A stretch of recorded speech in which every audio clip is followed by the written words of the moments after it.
Good morning, good afternoon, dare I say, good evening, and I do. At this end of the week, at the end of the world in Last Epoch. Season 4 just started today. Last Epoch, what is it? It is an ARPG in the veins of Diablo and Grim Dawn, Path of Exile, etc., Torchlight, you name it.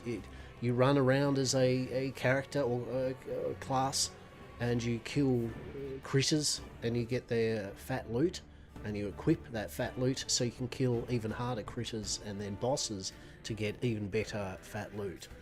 In general, it is a vibe, and Last Epoch is one of the top tier ARPGs that I've thoroughly enjoyed since they kind of launched it. And yeah, as I said, they finally released their Season 4. Better people than I that really know their shit when it comes to these type of games, especially the news on it as to what Season 4 brings, but numerous changes to various classes, updates to their endgame called their monolith stuff in general, and new content, right? So that's all we need to know. It's a brand new season. So fantastic thing about this game is that you can actually they have a solid, robust offline mode, and you can still play the season content. It's just that you can't do kind of trading that's their equivalent of an auction house, nor I don't believe you can play with group up. I think it's excellent. Normally I'd play that. We are going to play online just to see what it's like. I am going in saying that though, then I'm also making a solo account found, which means that this character can't party up. And this character can't do trading with other people. But any other of my characters that are solo account found my own will be able to use their equipment. You got various classes, obviously. So if you look here, basically you've got the Sentinel.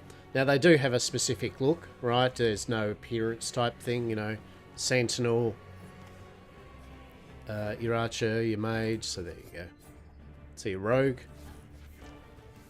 They'll look the same, but of course you can cosmetically, different gear and everything, bits and pieces, yeah. You've got a base class, which is a nice feature about this game. So your base class is what it is. You'll have a certain amount of skills that you'll unlock as you go along with that base class. Then you'll hit a point in the game where it'll be like, hey, now pick a mastery, right? And you'll basically pick one of these 3 masteries. You can respec it if you chose poorly, you didn't vibe with it. But the TLDR is you've got quite a lot of variety, and each of the masteries come with their own kind of mastery passives and abilities, as well as their different skills, right? The other fancy feature about the game is that each of the skills has its own skill tree. So you can actually not just customize the character, you can customize the skills that the character uses to do different things. There's the usual stuff of uniques and set items, all the loot, all the stuff. It has a fantastic loot filter, and an extremely amazing loot filter, so you can really dial in exactly what you want to see out of all that fat loot dropping everywhere. You can be like, I need magical shit, not melee shit, and it will do that. Now I am using max rolls. I was using their basic kind of necromancer just kind of guide, and I am using their loot filter more importantly. Yet again, there are far better people that play these games as literally a job, that do YouTube content, as well as streaming, that do guides, right? You can look this up, right? I am not the person to give the full in-dated top tier guides or anything. What I can offer is a standard player just playing through the game and showcasing off bits and pieces that I find enjoyable about it. But like I said, if you haven't picked it up and you are in the mood for a decent ARPG, it is good. It is really good fun. So currently, as said, we're going to be playing the Acolyte. But like I said, you've got the Sentinel.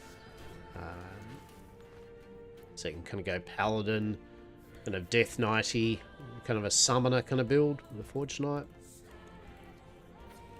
It's like, I can't believe that he isn't on Game of Thrones mage. He can be the sorcerer, kind of elemental magic. Spellblade, which is kind of cool. Actually melee wizard, right? You actually use your weapons. And Rune Master, which is going to doing different elements and things to create runes, which then give actual rune magic abilities, right? So that's pretty nifty. You got Bear. The Primalist is Chonka. He's got the Beastmaster. It's like I love bears and I love raptors and I love snakes. Cool. Shaman, it's like totems, lightning storms, all that type of stuff. And the Druid, shape-shifting, right? In shape, there's Werebear form. There's Spriggan form, which is interesting. And then there's Swarmblade, which is kind of insectoidy type form. So that's it, and they come with their own abilities when you transform. So pretty neat. And then we have our dearest, the Acolyte. This beautiful ray of dead sunshine. She is indeed a pretty hate machine. She's a black number 1, right? 100%. She can go into being a necromancer, of which we will be playing today. We'll be going towards that. Summons the dead. Guess what a necromancer does? They have got the Lich. The Lich is kind of using their own health to suck life, to do their bits and pieces, and they can turn into a Lich for a period of time, doing Lich stuff, right? And then you got the Warlock, demonology, fucking corruption magic, all that shit, right? Hexes and stuff. But we're going to go the Necromancer. We're playing Hollow Scully.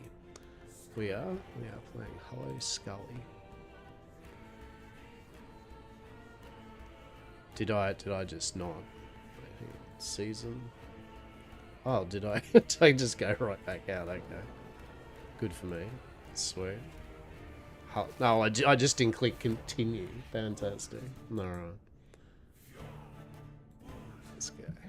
Play Scully. Solo account. Normal. Can go hardcore. I mean, the good thing with hardcore is if you do die, honestly, it doesn't matter. In the beginning, there was darkness. We'll let it go through its thing. It's pretty cool. Only the terror, myself, and the void.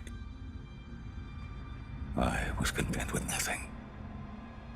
She dreamt of light, of life, of humanity.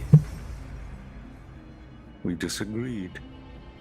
And yet, in her world, there were gods. Cosmic level divorce. Majasa of the desert. Largon of the sea. Rye Kids of the went endless off to skies, become shitlords. and Hierot of the frozen tundra. But fate stole Terra away.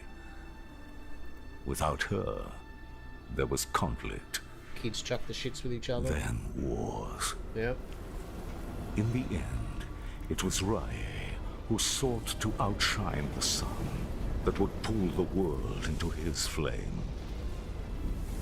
Caught within Rye's gaze were the Keepers, an order sworn to protect Eterra's memory and the power it still holds. They were joined by someone unexpected, a traveler, willing to walk into the flames of war. That's me. But why? Was it honor they sought? Maybe. Power? Redemption? Sure, we'll go with that. Or was this fate? Was it fate? Perhaps. But no story is quite that simple. Well, I like that little... There's a glitch in the Matrix.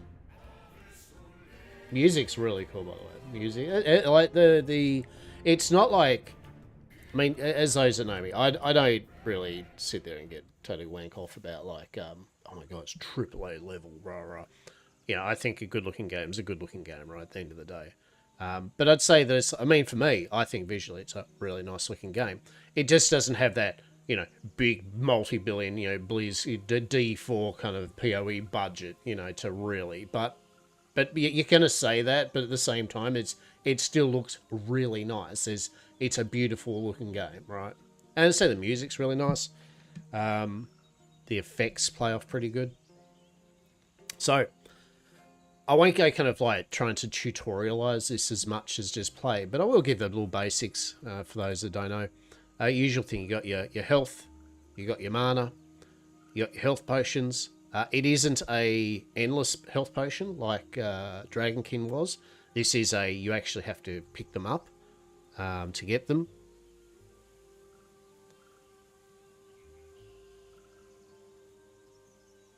I think, yeah, you can see that you can change potions, can automatically be used when below full health, so that's pretty nice. But yeah, so you got your potions, then you've got 1, 2, 3, 4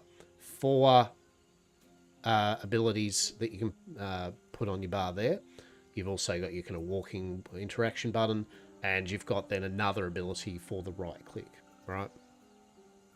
So you've got 5 abilities in general. Usual thing, you know, kind of equipment-wise, you got your different equipment slots, 2 rings, a neck piece, your main hand, offhand, or you can do a 2-hander. You got your gloves, your boots, you've got a chalice, or kind of a cult symbol, whatever it is. It's an extra accessory, an accessory item, right? Helmet and torso and belt. Belt is usually how many potion slots, right? So we can have 2 potions at a time, max. Got your crafting materials, blessings and all their things. This is an idle system. We'll explain that later. But long story short, you'll unlock this. It's like a little grid that we put new pieces, items in there, and it will give us power, right? Yeah. So we start off with the ability Rip Blood. Literally, we're ripping blood from our enemy to then heal ourselves a bit. Heals us 5/5. It is a basic kind of ability, so it costs us bugger all mana. The reason I say it's bugger all, it's 3 mana, right? And this is all your stats. You got Vitality, Strength, Dex, Intelligence, Attunements. That basically gives you mana. That gives you Ward. That's giving you Dodge. That's giving you Armor. That's giving you Health. And a bit of necrotic resistance. And also certain skills will scale off it, like a lot of the stuff. We'll be scaling off Intelligence. Most of our skills will be Intelligence and Minion stuff. We will be going all the minion damage and minion health that we can eke out of it, right? So you got health regen, yeah, mana regen. The main point here is mana regen 8. We regenerate 8 a second. Rip Blood costs 3. So you can see the point is that Rip Blood is, in essence, it may as well say 0 for us because we're not going to run out of mana casting it. Here's your basic. And all the abilities you get are like that when you first make a character. You got your usual thing, you got your resistances. Yeah. All the elemental resistance. Physical's a big one. Physical is one of the big ones that you'll always get hit by a lot. So basically we're going to be trying to cap that out. Ward is kind of like energy shield from PoE. And then we won't go into this, but like TLDR, there's a whole bunch of things you can look at to see exactly what's going on with all your different attack speeds and glancing blows and all that. This is our main one. Minions. You know, as I said, we want increased minion damage, things like that. So yeah. Now you left click, and then it brings up the different skills we've got. So we just go Rip Blood, left click, nothing. So now just nice and clear. I personally, because of course I'm like this, I do QWE, and then I actually have mouse 4. Mouse 4 usually, that's just a side button of mine that I find easy to use. Usually I have it for movement speeds, movement skills where I can teleport around. I wonder if these keepers will accept my aid. They would be fools to deny my power. Now, 2 ways you can level too, right? I mean, if you're first starting out, so this is like, if you're first starting out, you're just having a bit of fun, right? You know, you're not trying to rush through a campaign and hit end game of that. Yes, suck that blood. At end game, yeah, if you're not trying to reach end game, you'll see up here, the top right, we're in the Divine Era, all right? Area level 1. The general idea is that I believe you get XP if you are up to 10 levels below the map area, right? So in essence, TLDR, you don't have to grind each map if you don't want to, right? You don't have to be like, oh my god, level up to level 20 on just this one map, kill every single creature. You don't really. You can kind of go through the maps and kind of go through the campaign at a good pace. But there is also a certain point, it depends on the character, where also you still need to be able to kill monsters reasonably quick and not instantly get killed as you're doing that, right? So on your first character, you're still going to probably clear out some of the map and get a few levels, right? But the main thing here is that the general rule of thumb, though, is that I think it's 10 levels. If you're at least under 10 levels of the map level, you'll always get maximum XP. But basically, say this is level 1 map. If for some reason we were level 11, we'd get nothing almost XP-wise from monsters, right? So it encourages you to push yourself forward. But yet again, you still need to be survivable enough and to be able to do enough damage to do so, right? So what I do is I tend to just kill stuff. I mean, I'm not rushing, right? I kill stuff at my leisure. A good thing to do, though, you can bring up the map here. A good thing to do is, I'll just do some tutorials here. If you know the layout, is to kind of round up some monsters, right? Round some things up. Just so that way you're kind of killing them all in one go, especially if you've got an AoE ability, which this does, as you can see. This just does a kind of line of damage. There's some dead dude. Find a letter from the Keeper's Council. It's addressed to you. Our Heoborian allies informed us that you will attend the peace talks. Raya's war has reached our lands, and we are in need of aid. As keepers, we avoid conflict. We're dedicated to the goddess Atera's memory. That is, until Raya forced our hand. He wishes to destroy us and steal Atera's legacy. We can't let that happen. We need Herot's help. Your help. Alright, we're going to take the messages level. Messages letter.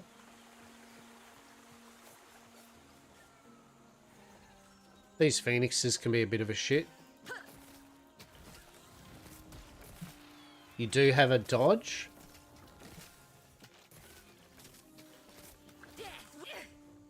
Alright. Oh, now I'm just going to check to see if I actually got the... So get a gameplay. Plenty of options for you to set. So we have got the max roll necromancer leveling. Alright.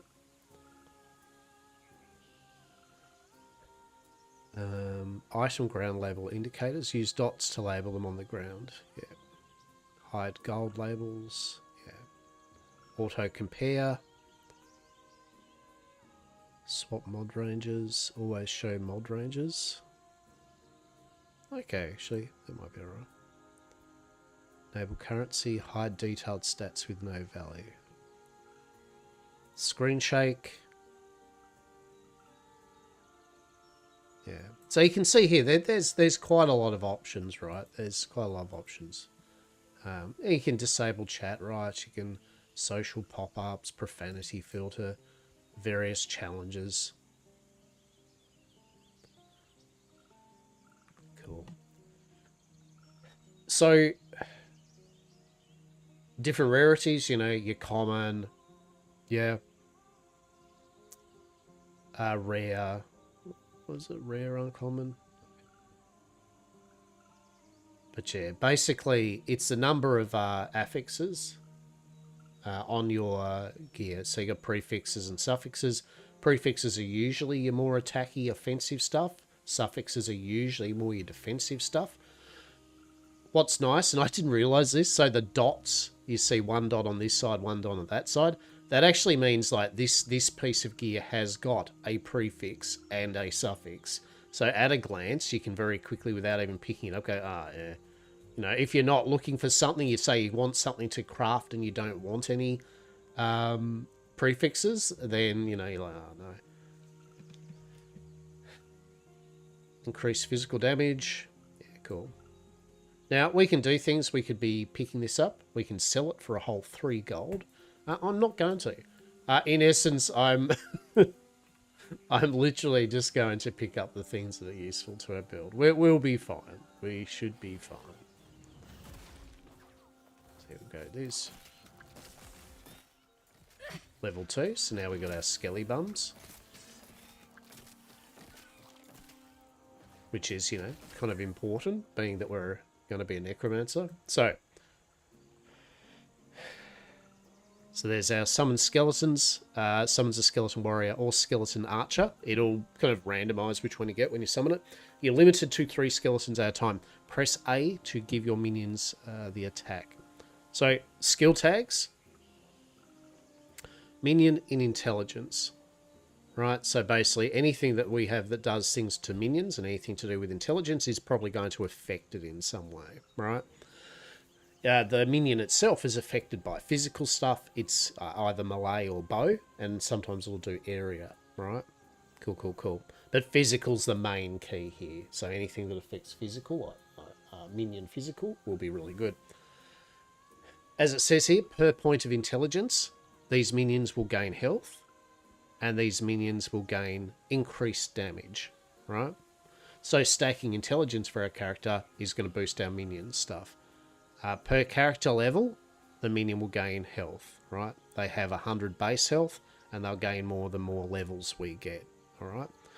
As it says here, so the main thing is if you hold Alt down, it will give you a nice detailed thing. The only thing that I suppose that is there isn't a thing that shows the exact DPS of the skeleton currently, or the minion, or any of your pets.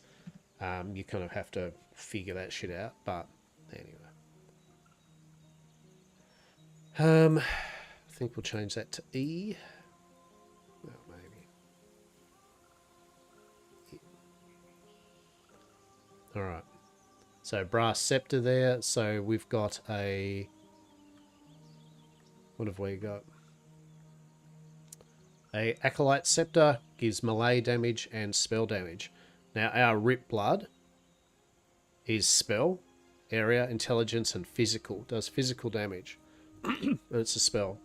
So, basically weapons. So, they've got a flat damage, like +9 damage, +2 spell. We're only looking at the spell damage in this case. They're mainly stat sticks, right? It's mainly stat sticks. So this brass scepter gives us 3 spell damage, right? Which actually we want. Okay. So in general, that's actually an upgrade. Right, cool. So summon a skeleton. Cool, we've got a warrior. Summon a skeleton, it's an archer. Summon our third one, it's an archer. So we've got 1 warrior, 2 archers. And you can keep, I think, summoning to get you. Maybe you want 3 warriors, maybe you want 3 archers.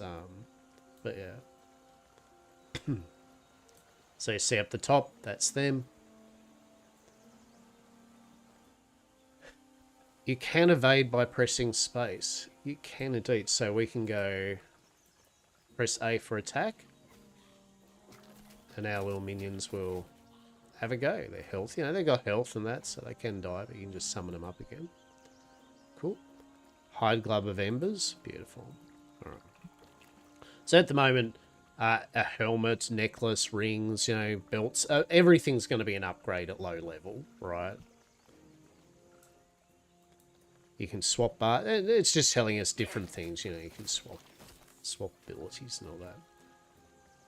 So I'm not blasting the map. I'm going to check that little corner out there, though. I'm a bit of a map ho, right? Like, I like maps. I like going around, kind of going, uncovering it all. Now, that's cool, because you can see, hang on, that's weird. This is blocked, but yet the mini-map says that. So, oh, shit, look at that. Isn't that cool? That's another bear. How cool is that?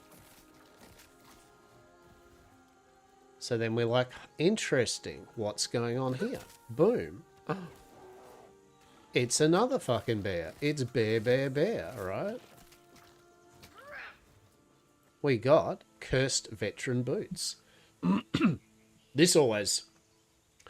There are chests in each map that will always give you a item. It's usually that kind of yellow. You see, it's kind of like a faded yellow colour. That's, from what I understand, that's a piece of gear that's always there, right? It's always going to have the same stats. It's a specific thing. Cursed Veteran Boots. So it's got 3% move speed.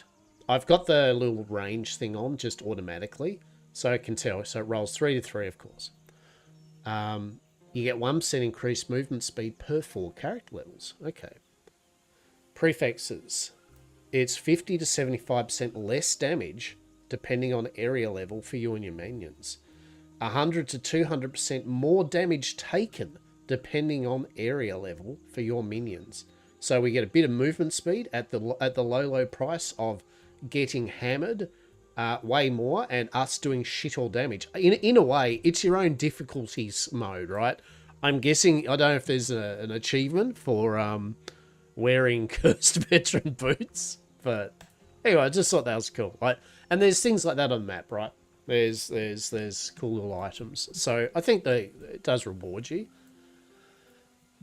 But if you're trying to go towards get through the campaign to get to the end game thing at a certain time, then yeah, you just make your way through the various objectives and maps and get yourself as powerful as you need to be so you don't die to do so. We're just going to kill things on our way.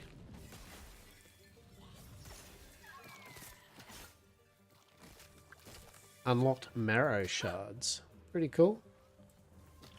We're not going to use marrow shards.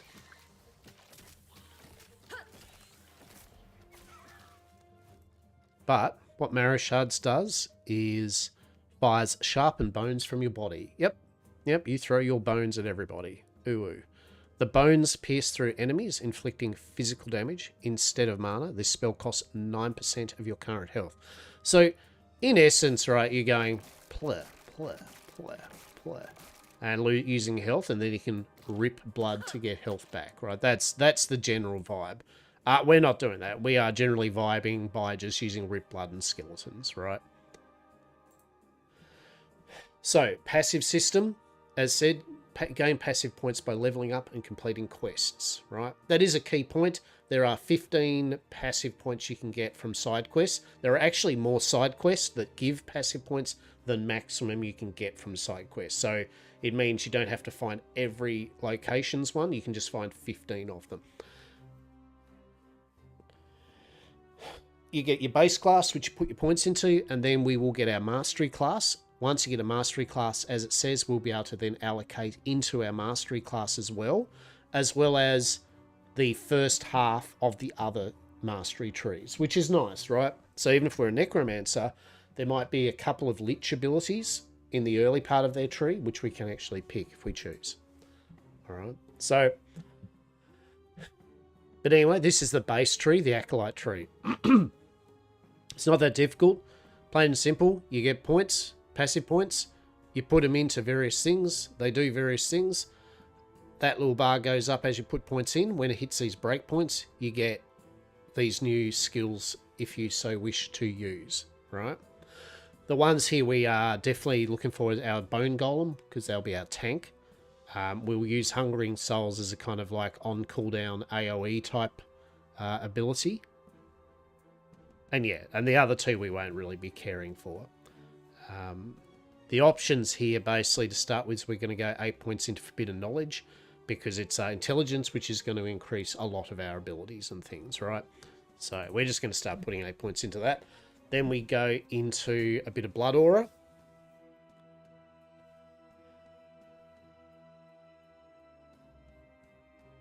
And then I think it's Eye of Damnation or Eternal Revenant, but anyway. But yeah, and these are the different abilities, right? So Necromancer will be our mastery we'll unlock.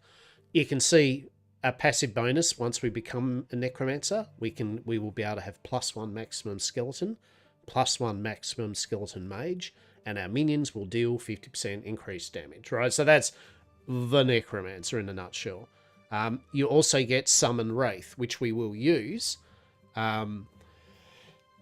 Wraiths are like minions, but they're limited time minions, right? They're like burning the skulls from PoE's going to build. You summon Wraiths up and they go and attack things until their health burns through. Then you summon up more. So that's probably the most active thing of the build for a while. Don't worry, it gets back to a point where you don't do shit. The bodies were burnt beyond recognition. They were fleeing. I mean, that's not good, is it? you know, on the scheme of thing. And here's a picture. That's not good, is it? That feels like that's a bad time. Can you take us a picture? Hang on. Is that you got my good side? Yeah. Look at her. I feel we're like actually channeling our inner Dr. Des here with this shit, that's for sure. Actually, I think Dr. Des would definitely be a rogue. There's a rogue alchemist gonna build. He'd play poison flasks and shit, right? True. Yar. So this boy here, this lad, this big frosty one, he's one of the characters that's he's gonna hang out with us for a tiny bit. This big barbarian dude, he's you know. What's up? Well, fit to scale? Don't worry about it. There we go. When you arrived, was there a family? Grail.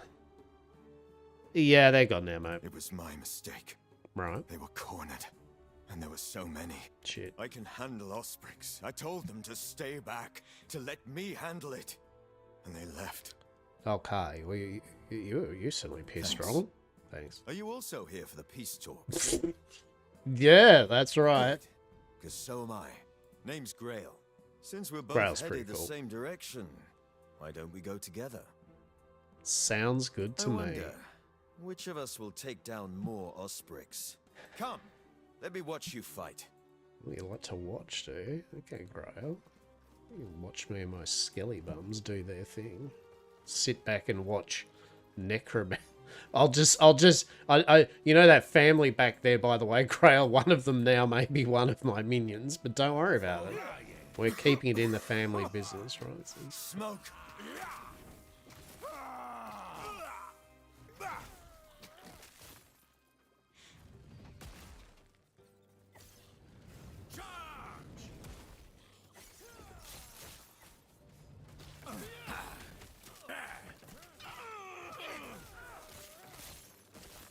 so these shrines up here that we're coming up to, really useful early game. And for what? Especially if you get the ones that shoot like projectiles out.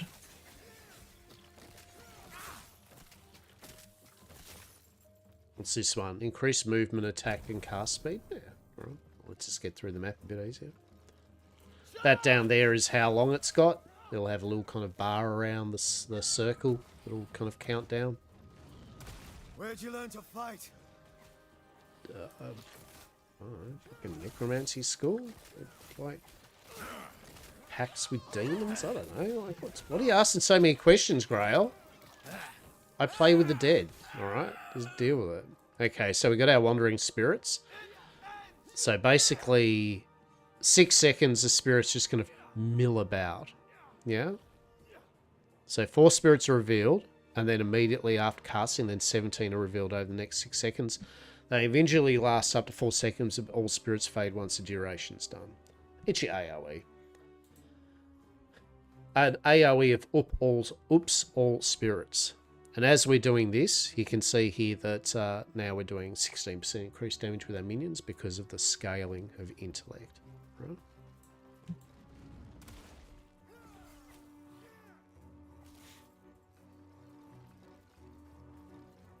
Old boss dude. Quick, before it reaches town. Summon our power spirits.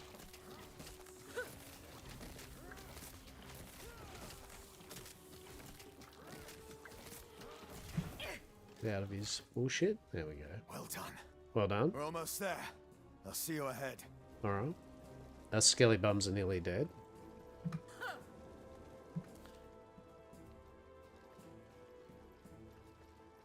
The keepers have proven difficult to track, but my observations revealed the truth. Their camps are neither chosen nor abandoned on a whim. There's a pattern to how they scurry. I instructed my soldiers to investigate the abandoned camps. Invariably, they're near shrines devoted to the eldest of gods. Each one was as empty as the last, save for meager signs of the keeper's presence. They're not guarding the ruins.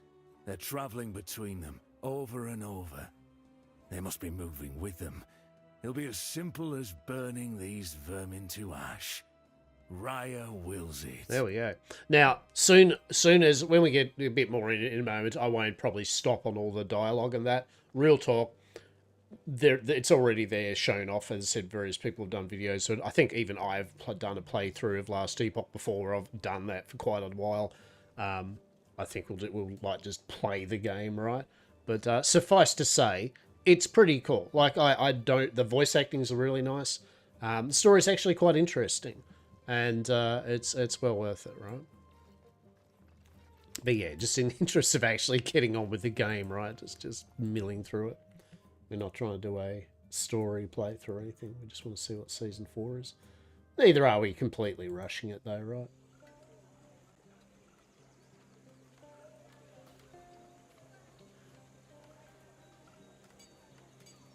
So change to settings, graphics, borderless window, apply changes. Steiger, woot woot, what is up, my dude? Indeed. How are you, mate? How are you? What are you up to this fine day? What are you playing? We're playing some Last Epoch Season 4 with our Acolyte Necromancer. This is the skill system. So, long story short, this is what I was saying. Each one of these skills have their own skill tree. You unlock up to 5 that you'll be able to play around with, and you can respec them.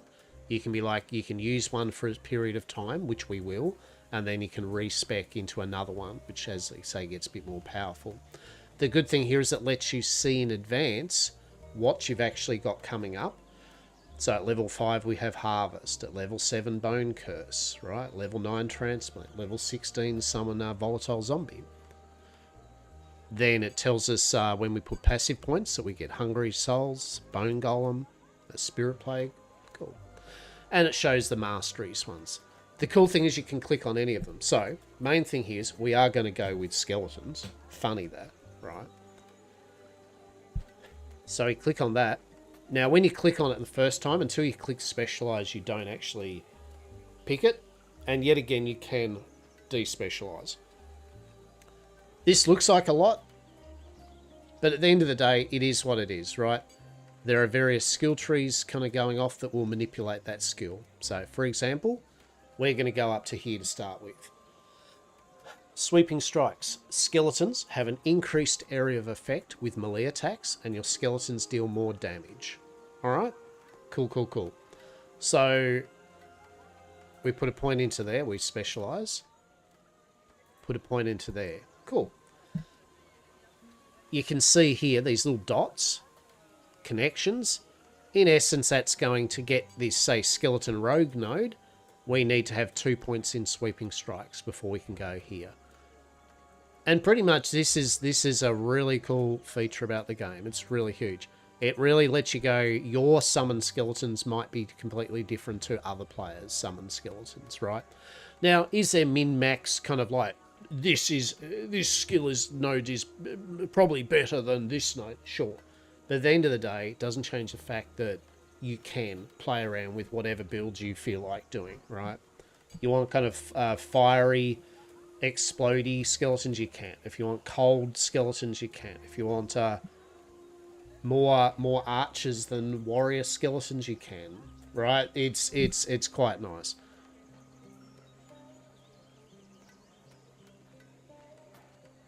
I think we go... I think we're basically going to max out this, and then we go down to here. Skeleton warriors have more health. And then we go, you can summon more skeletons. Right.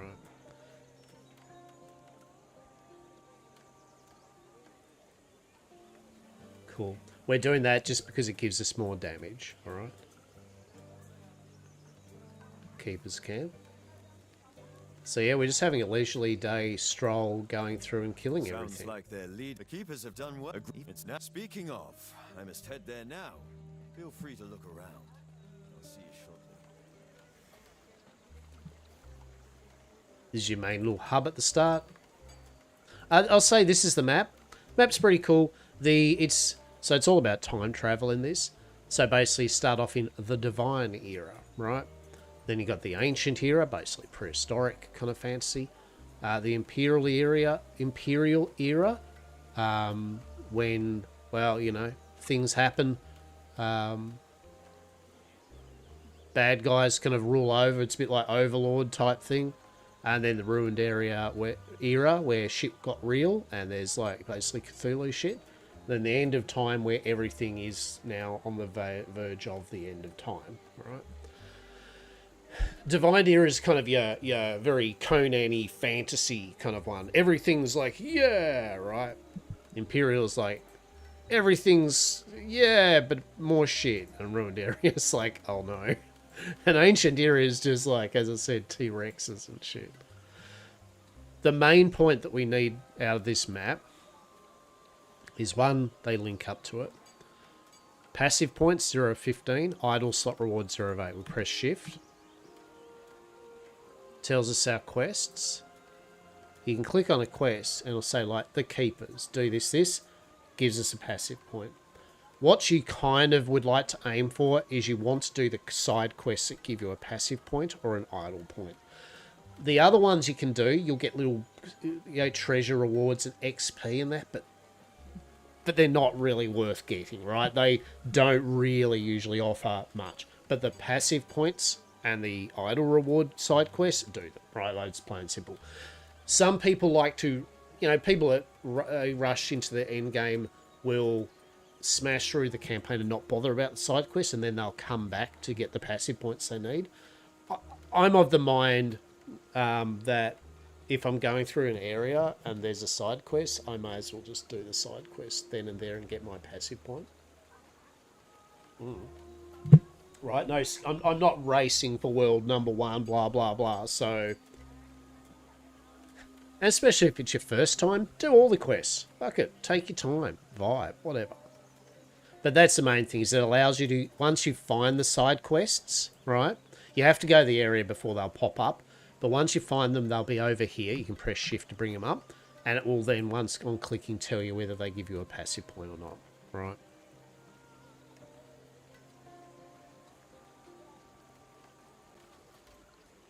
So a couple of things here. Oh, cosmetics. We actually have some cosmetic points. Ooh, cool, cool.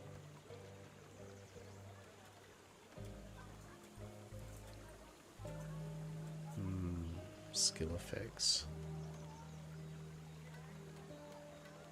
Do we have different... Oh, toxic abominations. Do we have different form of skelly bums? We do. Sanguine, obsidian, skelly bums. Interesting. We'll have a look at that later on. Main thing here we need is this beep here. He sells shit, right? that's all you need to know. He sells shit.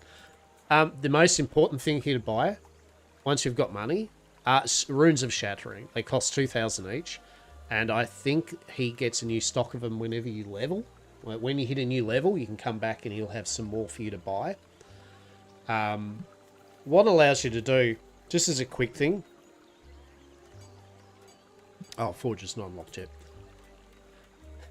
When you're crafting, you'll use shards.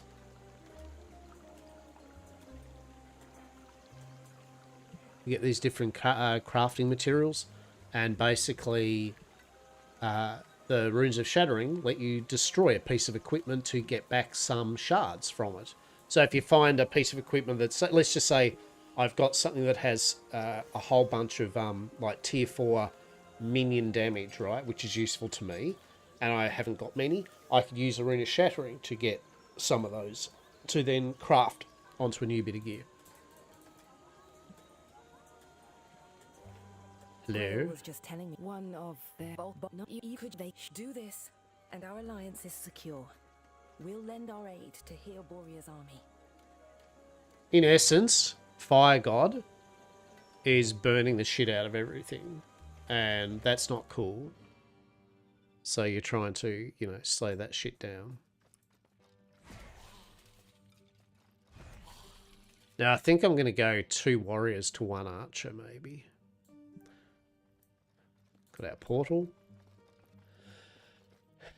This area here is pretty cool. it actually has got quite a lot of enemies that you can kind of round up if you need. Yet again, though, to our spirits. Rip blood. But yet again, we are level 4, and the difficulty of this zone is 3, right?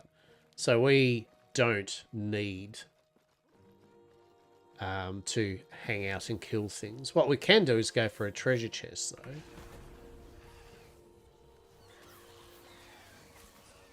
And yet again, it's no reason not to, like you. It's not like you shouldn't level up, even if you're under the level of the map. But definitely don't do it past that you're 10 levels high, right? And you don't need to stop. That's the main thing. So what do we got here? If you're going to kill things, kill the blue monsters and the rares for sure. All right, so there we go. Mercurial hide boots of the turtle. Movement speed. Yes, that has an additional movement speed. Beautiful. And armor. We don't care about that as much as the fact that... Oh, we forgot to put that in our chest, but... That there has extra armor. So movement speed, like any of these games, the faster you can move through the map, the better, right?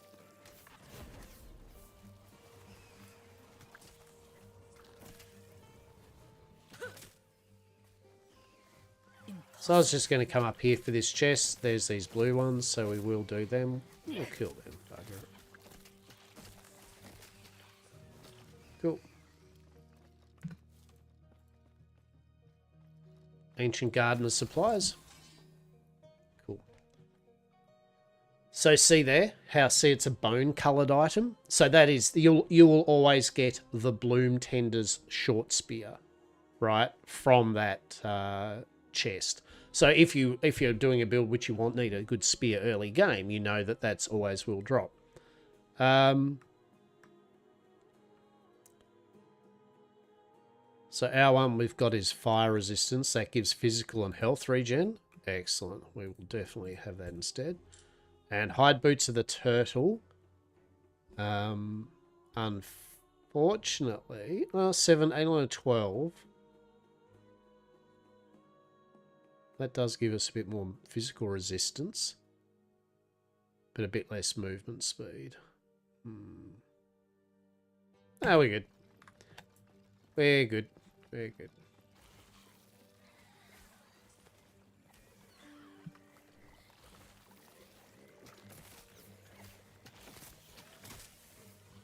Now, yeah, we're just kind of moving through the area here. She's all good. It's all dandy. We've got a passive point. Just dump into there.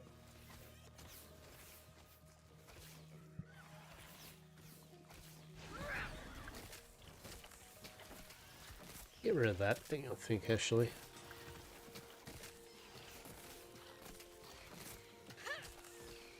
Silver rings, hell yeah. So silver rings are very important. Early game? They're movement. They are rings that have movement speed on them, and they're excellent. So press S for skill. So see how we've got one skill point available. Cool. So we'll put that in there. So now we're getting 24% damage and 24% melee. It's mainly for the damage, right? Like the extra melee thing is a bit of a whoop-de-doo, right? It's just the fact it's front-loading damage, and damage early game when you're leveling is important.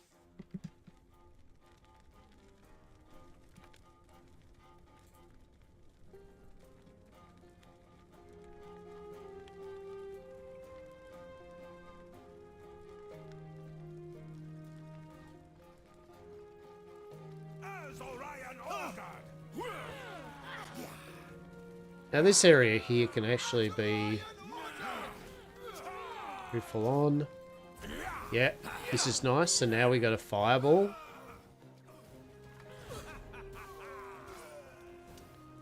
Shrine. So basically,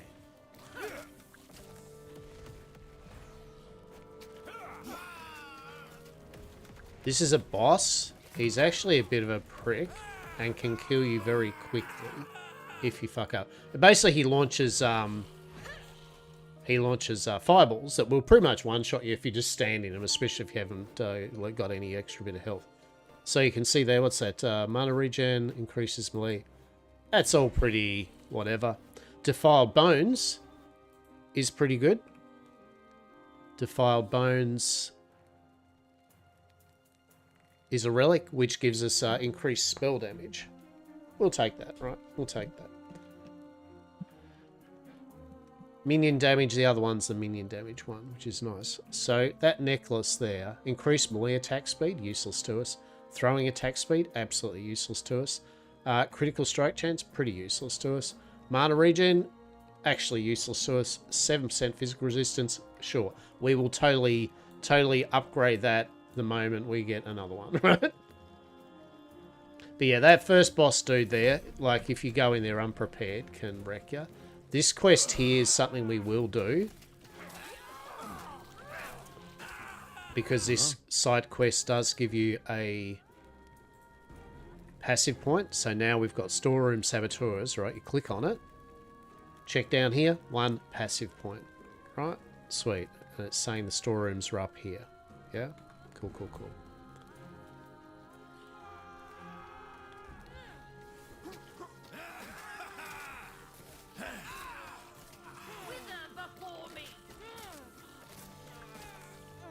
Your warriors and that aren't kind of invulnerable either, right? Like, as in, like, it's not like, they will die, so you have to kind of check now and then to make sure you haven't been running around with no... You guys haven't just died. Now that's pretty cool. Just gonna kill these things off. Cool.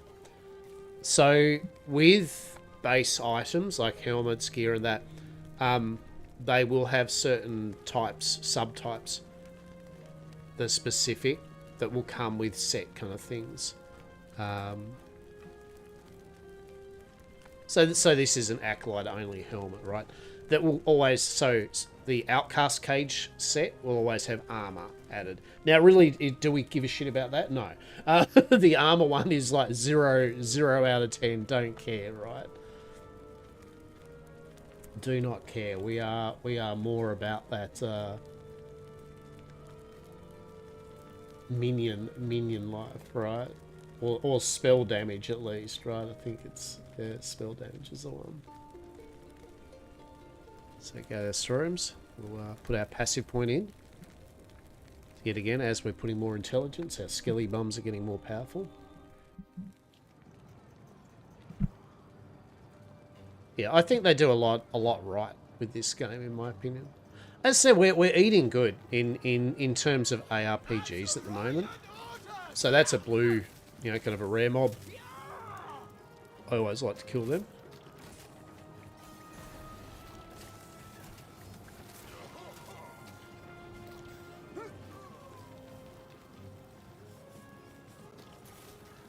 I kind of like big mobs. I think the general rule of thumb, right, is not so much as just, oh, don't kill anything, run through each map. It's more, don't go backtracking just for one normal mob, right? Like there's no reason to go get that one normal mob. Like something like that's okay because they're all kind of lining up in a big blob, right? But yeah, it's more just I need to do just one.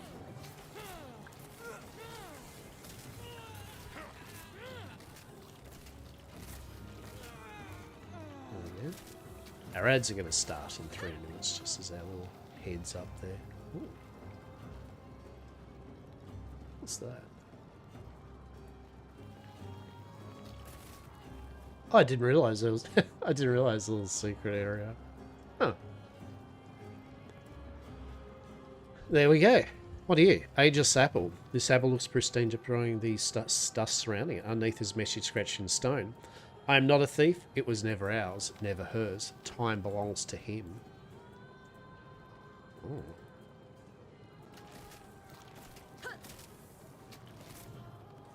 Okay. Interesting.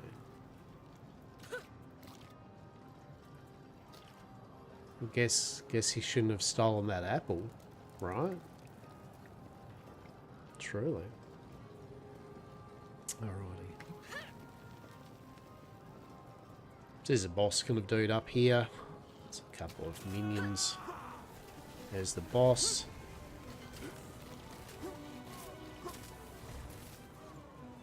Does a kind of a flame whirlwind thing, which is getting a bit too close. Cool. Click on that. Done. Side quest. So we'll talk to the guy that gave us the quest, and then we'll get our free passive point.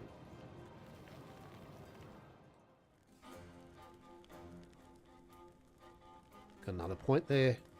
Cool.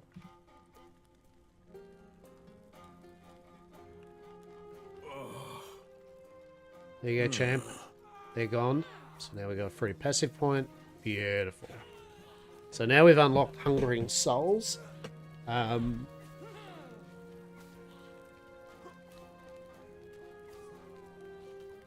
Which basically chucks skulls at your enemy, right? Yet again, we're not using it though, right?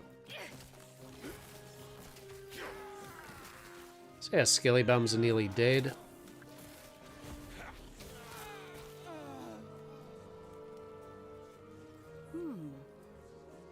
There's the keepers. The kind of keepers are all kind of trying to stop all this bullshit happening. But suffice to say, it does not go as good as what the keepers would like to actually happen. Then the world kind of ends.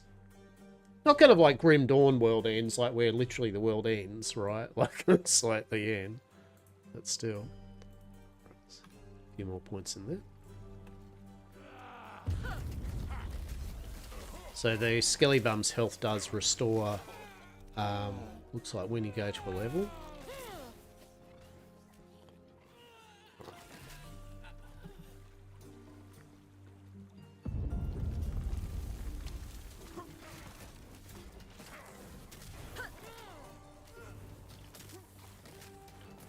Remember to press A to attack to actually send them to your enemies. Like if you want them to be fighting the boss rather than minions or something, press A. So scholars hide boots. 2 intelligence. Honestly, I think I will go that.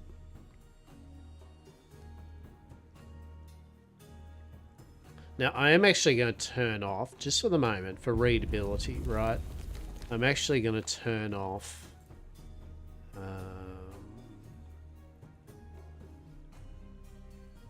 always show mod ranges, right? Just so that way when we mouse over a gear, we don't have 20,000 lines of text. So I'm going to give up that tiny bit of movement just because I feel 2 intelligence is solid, right? Because yet again, it's just going to mean that our skelly bums are doing more damage, right? So, and we can actually roll. Yeah, we can roll a prefix. If we shattered and we got a movement speed, right, we could actually do that and put it on our boots, right? Which wouldn't be too bad an idea. One thing I will say about the crafting system in this, we'll keep that, which is solid, is early game, while leveling, you can make really good gear with the crafting, right? You can make solid gear and weapons that will carry you through to end game, just from the most barest of items early game, right? Main thing, Keeper Balthus, he's pretty cool. We're trying to keep him alive. He's got a little dragon fly pet. He's pretty sweet.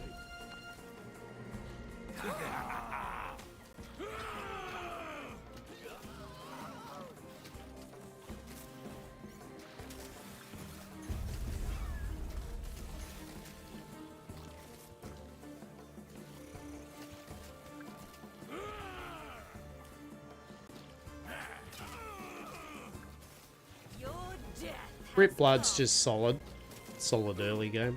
You can see one of our skelly bums nearly dead. So.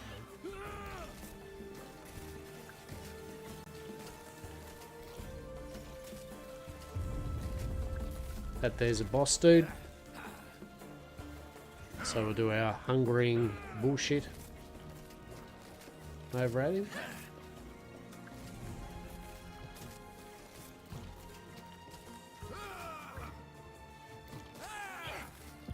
Oh, so we got a skelly bum died.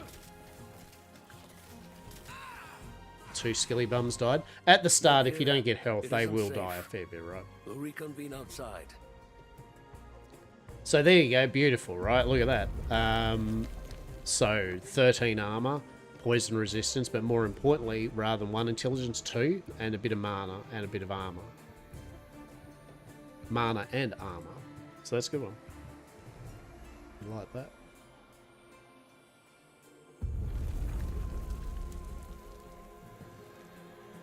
There you. First things, we've reinforced our walls, supplied our men, and taken out Thanks, Keeper Balthus. Let's get out of here. I can't stress enough, if it's your first time playing through, don't skip through it. It's really fun. It's not my first time playing through, so you can appreciate I've done the whole listen to everyone's story completely. So that's beautiful. Stormbolt, nearby enemies. That literally we can just run through this area now. Right, we can just be like, yeah, whatever. Oh shit, Mighty Jade Ring. What's that in red? So you see how those shrines are so powerful, right? Like, they're good. They're like the default conduit, right?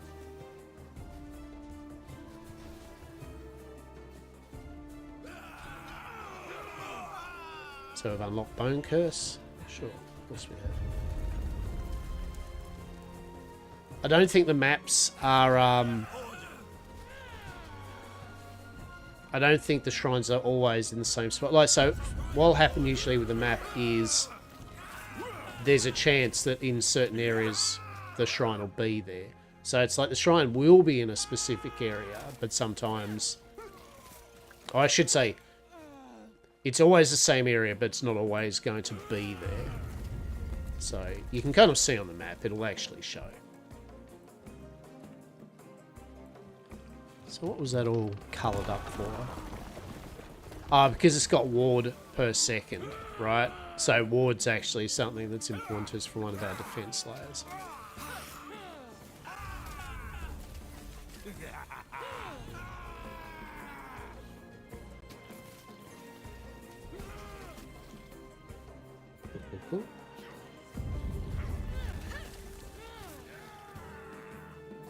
Eventually at level 10, I think it is, whatever, we get our Bone Daddy. And Bone Daddy is our tank. So then we won't have creatures kind of... well, we have to spec into him a bit for him to kind of go, hey, look at me, I'm large and charge and in charge and large or whatever. But yeah, eventually we get our Bone Daddy who can just sit there and go, yes. So I'm just killing these mobs to stop, just because it is a big pack of just XP. Defile Bones, 16% rather than 14%. Sounds good to me. Bloody upgrade. Scholars Defile Bones. Oh, there we go. 18% and intelligence. Alright, let's go, right? Like, we love it. Because what's that? So basically it's 52% increased damage. We do that one. And it's going to be 60. Look at that. We are doing good. We are doing the good.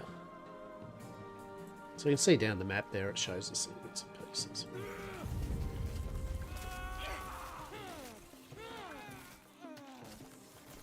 So you get, again, this is one of the chests. So there's these chests. You can only open them each playthrough once, but yet again, there may be something you want.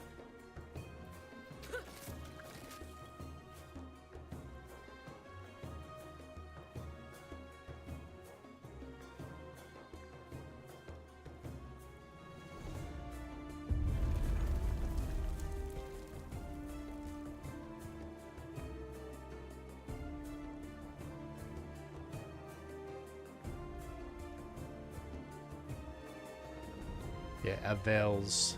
So mana fuse the turtle mage.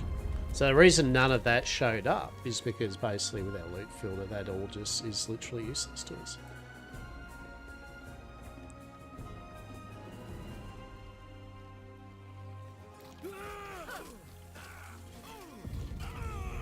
Beautiful. So we have got our Bone Curse. Bone Curse basically Yeah, applies a curse and never fades. Seconds cause physical damage when hit. The damage is triple if inflicted yourself. In essence, we're going to use it only for a short amount of time on a couple of bosses, and then it'll piss off. Because most of our summons, because we're going a full Necro summon build, we'll take up all of our skill bar, right?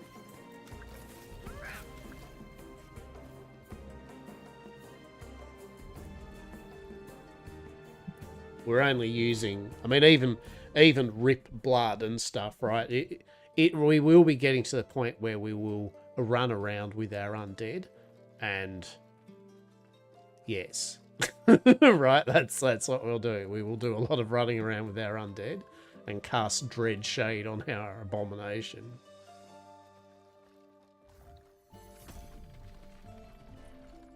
I'm sure you have questions, but let me first check and make sure the Epoch's safe. Okay. He's just having a little check. Don't worry about it. Nothing will go wrong while having a little check. How's it going there? Good. It's all good? No. Oh no. It is not all good. Oh no, our princess is in another castle now. Truly. What just happened? Alright. So they've gone up to the Highlands, so we have to deal with that shit, don't we?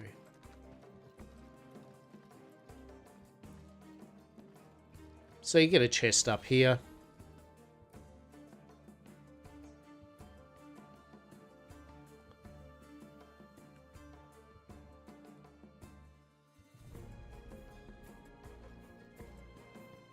Alright. So now we just teleport back because there's nothing nothing else.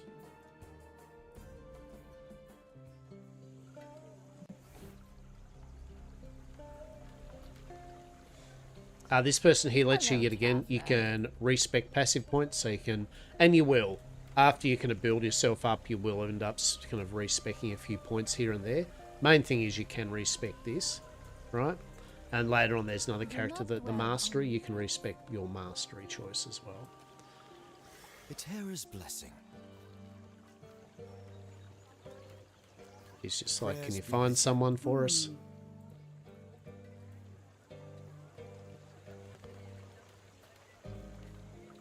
I could keep things to shatter, but honestly, I'm not going to. Right. Now, this is cool, your stash. It is pretty fancy.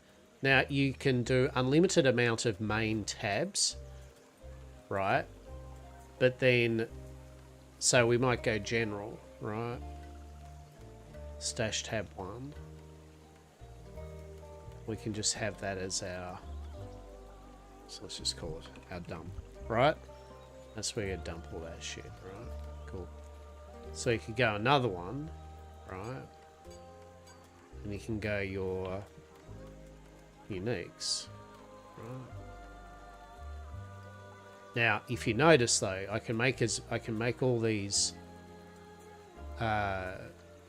tabs, but I haven't got anything. So what we do is I press plus for 1,000, which I don't have because I just started out, I can then get a stash tab to go in there.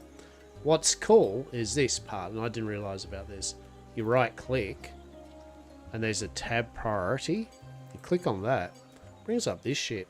So this you can make it so you can be like, right, I want this, this, and this to only be put in this tab.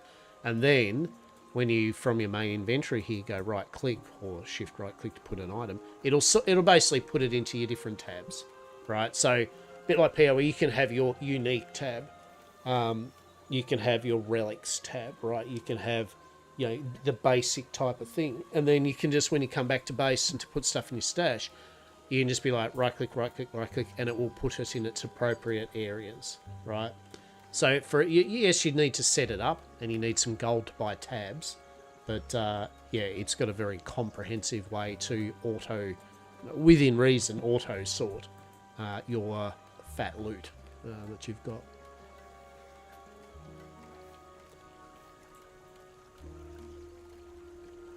Now what we are going to do is we're just going to put that in there for the moment. There's another player. Oh my goodness. Hello? Everything okay?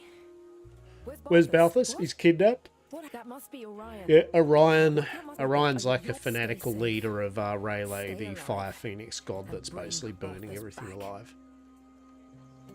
Alright, so we've got 8 points in here. So now we're going to go a few points into Blood Aura.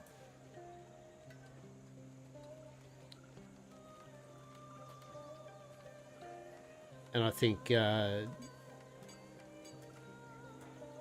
mainly Blood Aura, to be honest.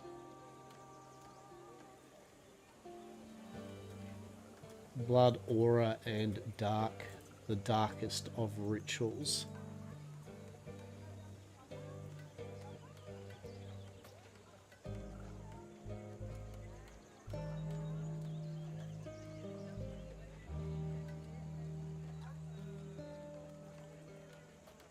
Onwards, ever onwards.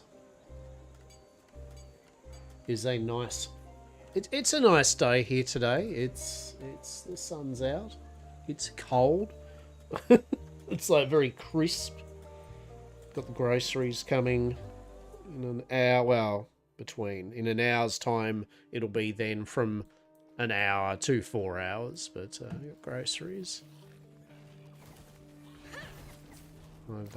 So see this map here, I will say, this map here actually has a lot of rares. So,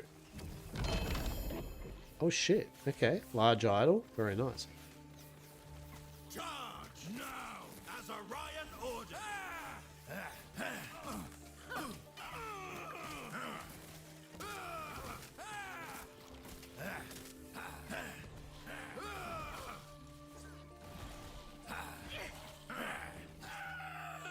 Another silver ring, we love it.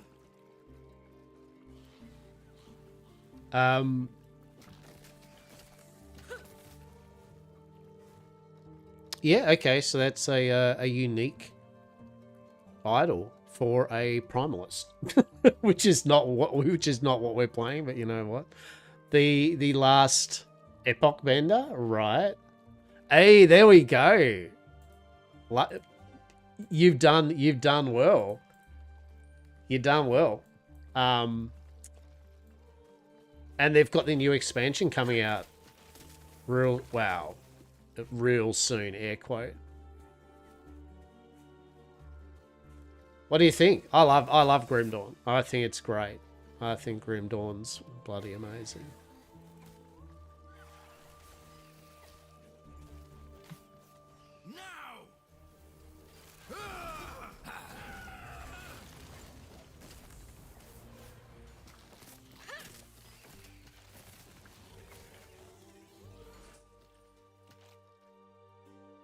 It was a trap.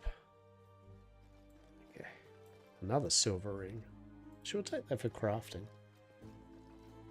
Yeah, no, I very much enjoy Grim Dawn. Blood Aura. So Blood Aura is going to increase damage and minion damage. Right. Very nice.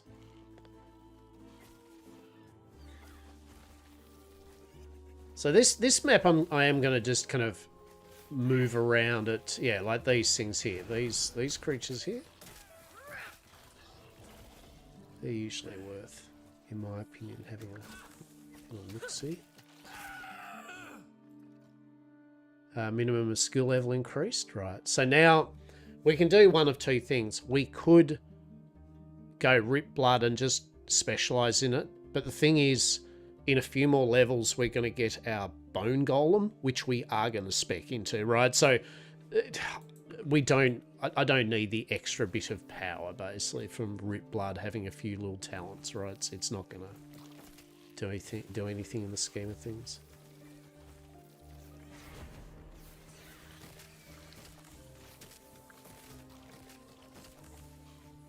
Keep on going. It eludes me. Yeah, I very much, as said, I had a lot of time for Grim Dawn. Absolutely useless to us, but... So this one gives you a nice shield. right? If for whatever reason you want a nice shield. I actually should pick up some of these things. Actually, I don't need to pick these things up. You know what? You know what? No. I don't want that shield. I don't want that either. This is giving me heavy Diablo vibes. Yeah, so... Yeah, maybe. Have you... I thought I'm pretty sure that I've shown you last Epoch. We gotta get the teleporter, actually.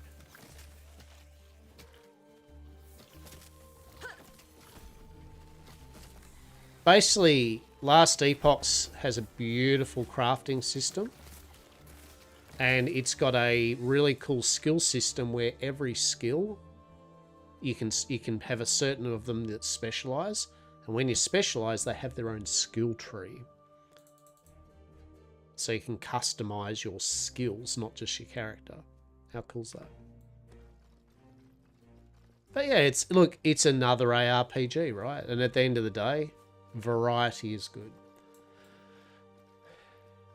They all offer different things, in my opinion. As I said, I feel that I can play this at the same time as I can play Grim Dawn, and both get different experiences out of them.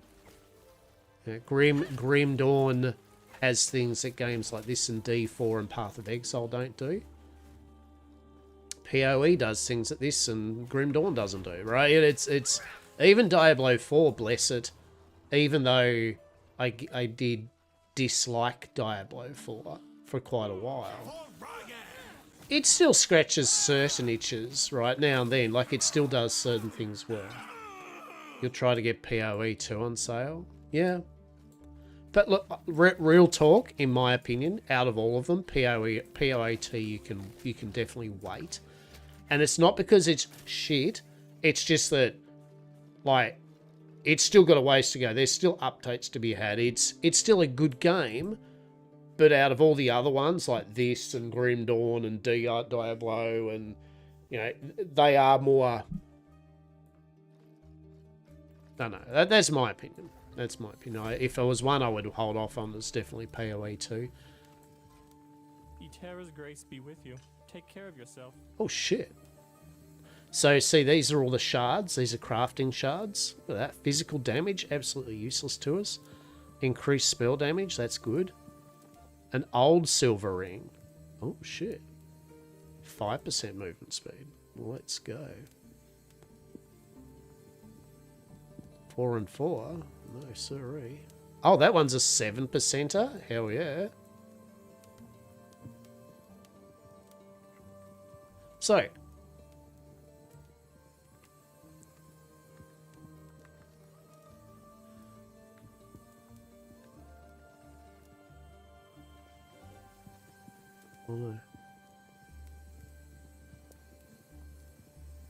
Oh, that's right. It's a quest. So this is the forge. This is the crafting system in a very short form. It is amazing, right?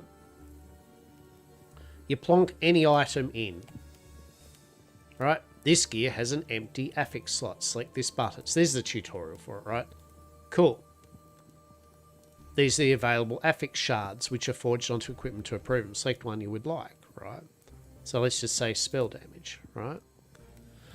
Equipment has forging potential, see, 24, which is consumed by forging. The amount consumed is random between a range displayed. When it reaches 0, you can't forge on it anymore, right? So, basically, to put this spell damage on this ring, right, it will take between 1 and 10 of our 24 forging potential, right? So let's do that. This new affix has been added at the cost of some forging potential. Affixes can be upgraded if you have additional shards. Select the upgrade button to select which indicates you have more of this shard. So say this, upgrade. Glyphs are other items that can be used to modify the forging. Select this. Glyph of Hope modifies the outcome of a craft, granting it a 25% chance to have no forging potential cost. So if you've got Glyphs of Hope, you can try to upgrade and get more affixes on with your forging potential. So click that. So this affix is going to be upgraded from tier 1 to tier 2 and maybe cost 1 to 10 forging about 2023. The affix grew stronger at the cost of some forging potential. Upgrade equipment to keep it as effective as possible. Now take the upgraded ring and consider equipping it. And we got a little bit of... So that's the tutorial. The main takeaway from this is the crafting system. This is just brilliant. Get shards with all the stats you want for crafting for your build. And then you're looking for forging. So say this silver ring, right? 7%. It doesn't have any suffixes or prefixes. So say prefixes. We click. We have none. Right? And you can click all the prefixes, all the suffixes. So at the moment, we don't have fuck all shards, right? But if we did, we could then upgrade it. If we click on this one, suffixes, which is on this side, yes, we have one. We could add health, right? We could add health to this ring. So we click on that, right?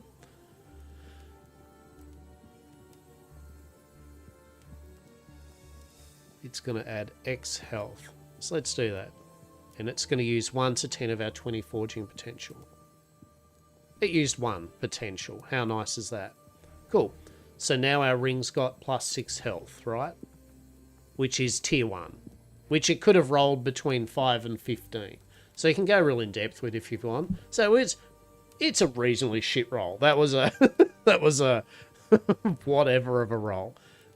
And if we had more shards, we could upgrade it, right? So click here. We could add a second suffix, but we don't have any shards. We have no shards to do much. But yeah, the crafting is just cool, and you can do it early game. In fact, you should use your shards when you're leveling. Don't worry about it. You'll get plenty more later on. Like make your weapon that you like really powerful, right? Like for a time. It'll help you. Okay, that. So 5% movement speed and spell damage, right? Hell yeah, which is going to do our rip blood. Oh, 15% minion health. But we do lose intelligence, so that's a shame. So we're not going to do that. What's another good example? Yeah, okay. So these scholar hide boots, right? You can click here. It's got intelligence. We could add vitality, right? Or as a suffix, we could add health, right? We're not going to. Really, we'd want movement speed. But yeah, craft. Definitely your weapon. Your weapon, you get a lot of bang for your buck out of. Alright, so that's the forge. Cool, cool, cool. Eterra's grace be with you. Take care of yourself. Is that new? I wonder if that's a new... That might be new that it does that kind of quest now. It's actually pretty cool. Alright.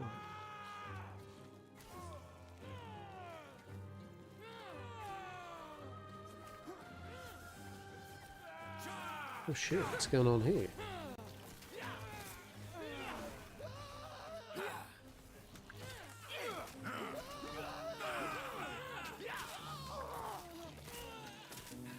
Transplant. All right, nice. So, I love the idea of transplant. Right, literally, it's a teleport. Like it's a movement skill. But being an acolyte, of course, you literally do a dot to des. You create a new body for you at the target location. Then detonate your old body to deal physical damage to enemies around it. Instead of mana, it uses health. How brutal's that? As a teleport, right? Like, just literally explode your body, make a clone of yourself, and explode your old flesh suit. That's great. That's the power fantasy of that one is real, right? Now we got our bone golem, all right? We have got our bone golem.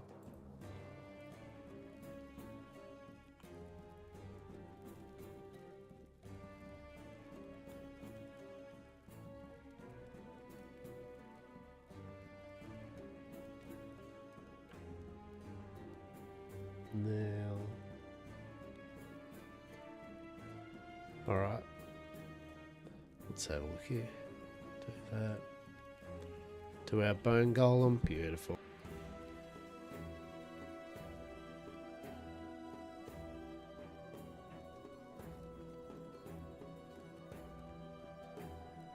So now we can open the forge at any time, which is nice, right? Basically, so you don't have to go to a forge. You can craft in the field. Like that. So you just press F, so you can craft whenever, which is really nice.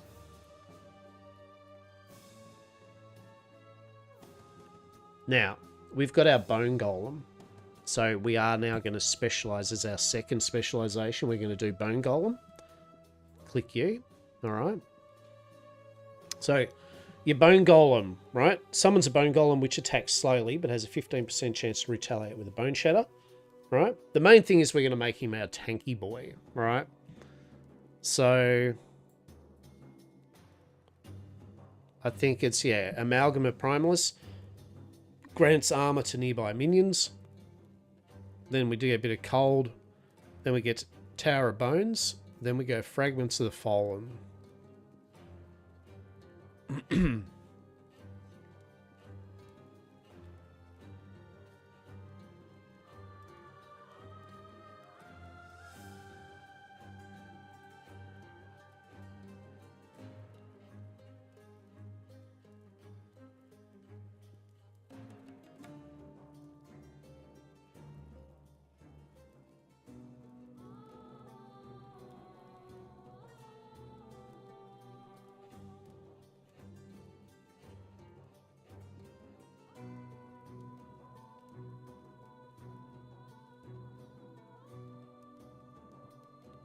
No.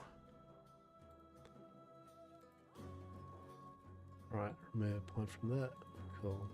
So we're going to go into that, max that out. Then there to there, right? Okay.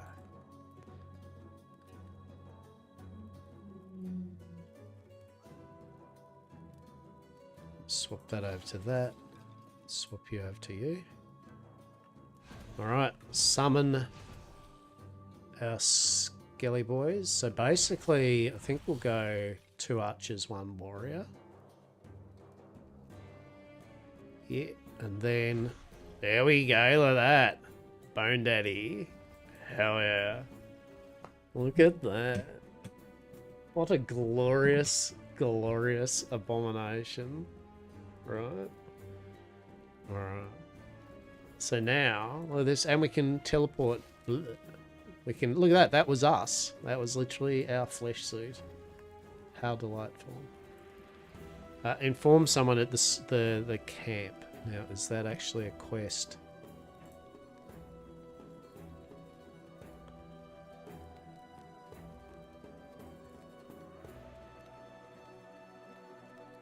I will do that afterwards. Should be right. So now what you're looking at, this is the true necromancer experience, right? What you see here, this is what we got going on, all right?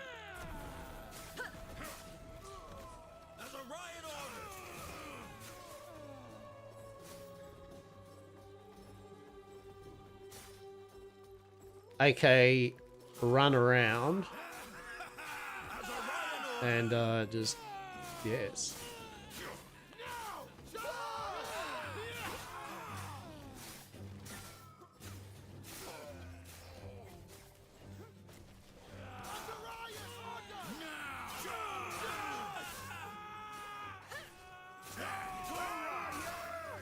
Now it is doing a lot of work, the fact that we have got our Shuriken shrine, right? And yet again, the shrines are excellent.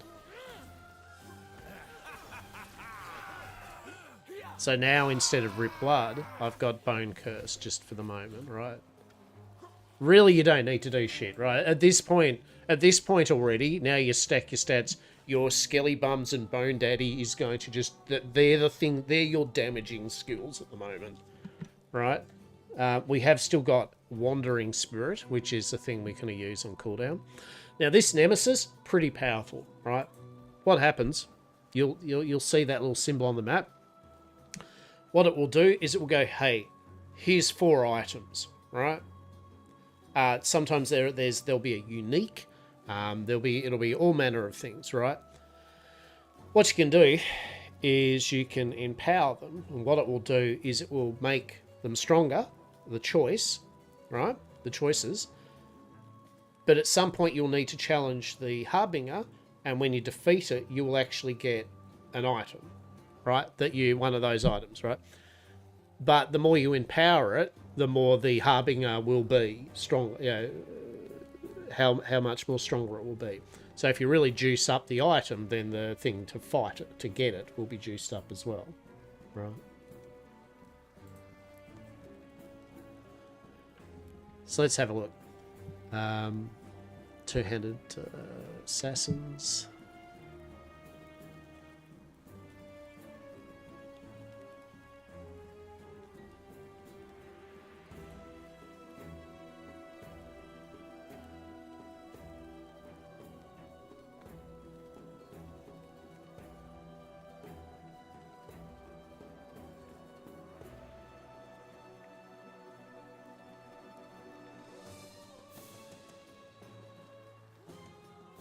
Basically, yeah, can we look at the spell damage, that type of thing, right? What level is it? There's...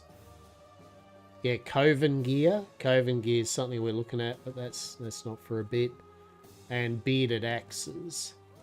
Bearded Axes, level 21. We can gamble for them. They actually do come with increased minion damage. And then we try to get one with Spell and Bow. Yeah.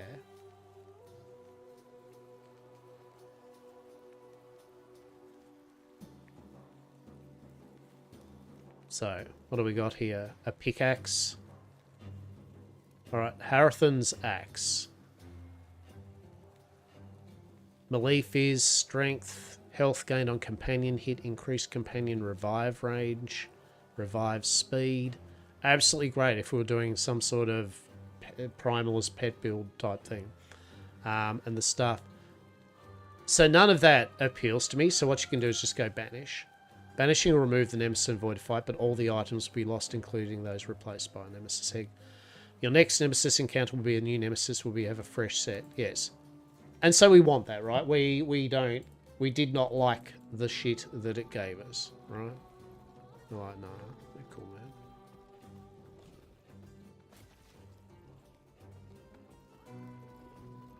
Impossible.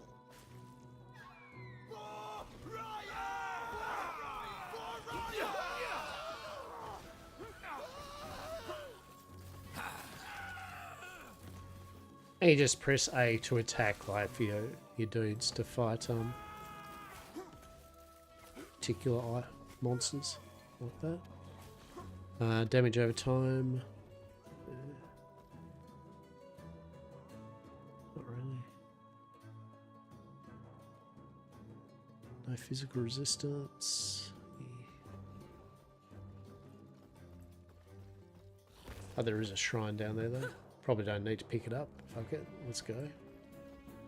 Okay, yeah, definitely. Lightning Blast. Let's go.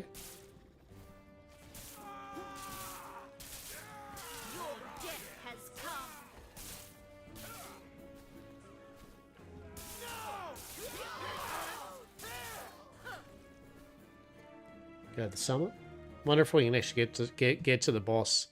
I don't think we'll get to the boss while that... oh, maybe.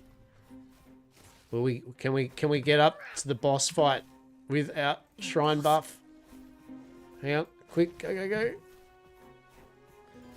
here for the I don't care. Stop your little monologue. My shrine of lightning's still going. Come on, mate. Come on. No. Oh, god damn it.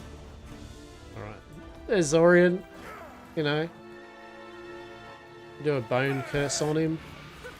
Do our wandering spirits bullshit on him. It's going down alright. It's a big fireball.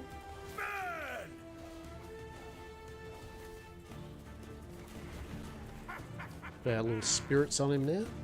The Epoch is ours! Raya, aid me! Okay.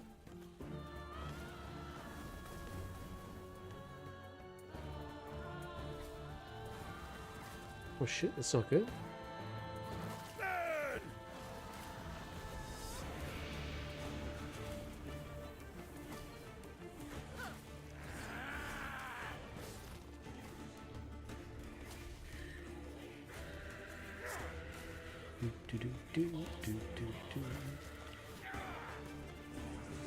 Alright, that's him. There we go. Got him. Added health shard, love it. Alright, that's good. That's good.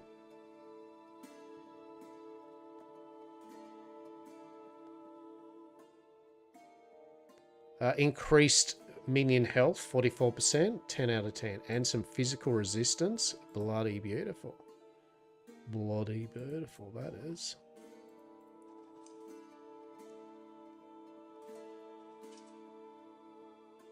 I should have put that probably away, but anyway. Don't know whether I don't really need to keep these fucking rings. Like, I don't need to keep any of this. No. No, get me out of here. Balthazar, what's up, mate? Terror. My knees. For such large creatures, those ospreys sure build a tiny cave. I will be, thanks there. The shards of the Epoch are saved, are they? Alright, Balthas. If Raya were to get more than now, which... Basically the shards, like, you know, bend time and space and reality and, you know, worlds and stuff. So, in essence, Balthas is like...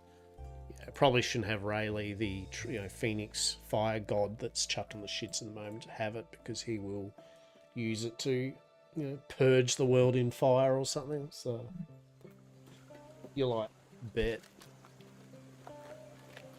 Am I opening up a pack of Tim Tams?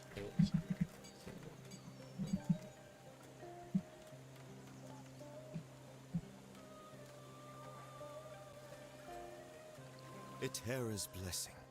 Yeah, distress call was like, it was indeed a trap. It was an Akbar. So that's a side quest you don't really have to do, right? It literally just gives you quests and XP. Yeah, first time you play through, though, like I was saying, first time you play through, do it. Like, sure, why not?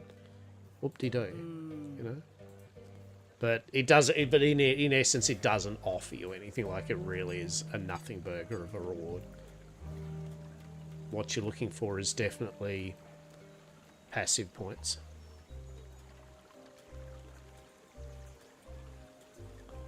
Right. So we're doing that. So he does cold damage and can chill the enemy, and you can do this. We're going to go Tower of Bones. So our golem's larger, has increased effect, and more importantly, generates more threat. Right. So that's where we get him to be a tanky boy. And then even bigger, does even more damage if you have no more other golems, right?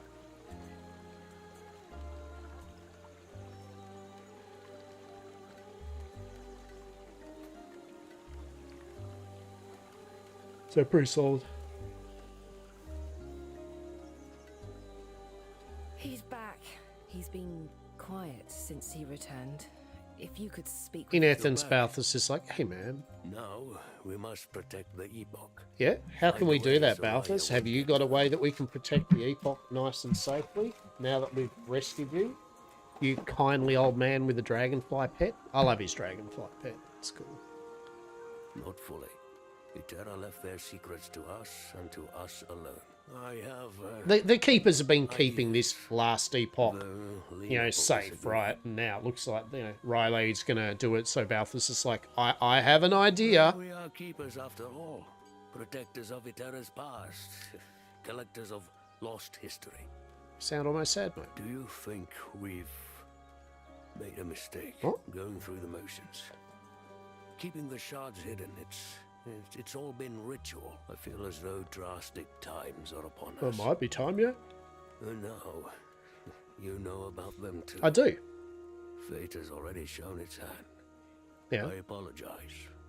You might become part of something greater. Hell, wait, what do you mean? I only have 2 shards, but that's enough. Right. I'll keep them safe. Oh, that's good. Lena, I'm sorry. Wait, what? I'm sorry to you too. This is what's best for us all. What? What you doing there, Balthus? With the Epoch's power, I'll finally be able to... Oh. Oh. Oh no. Oh no.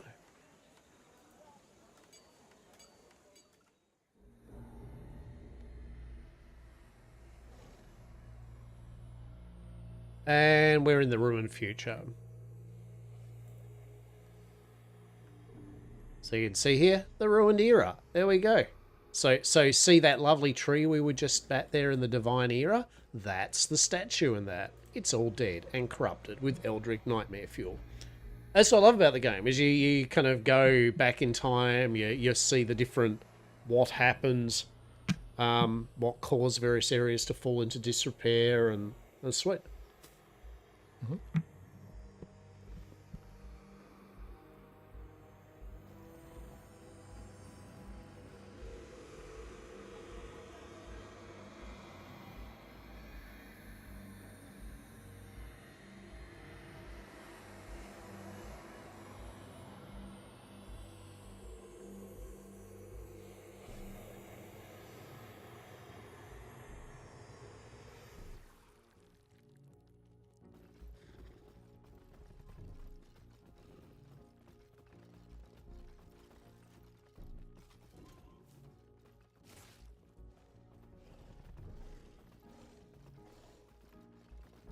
I'm just chowing down on a Tim Tam, hence I'm just muting myself for a minute.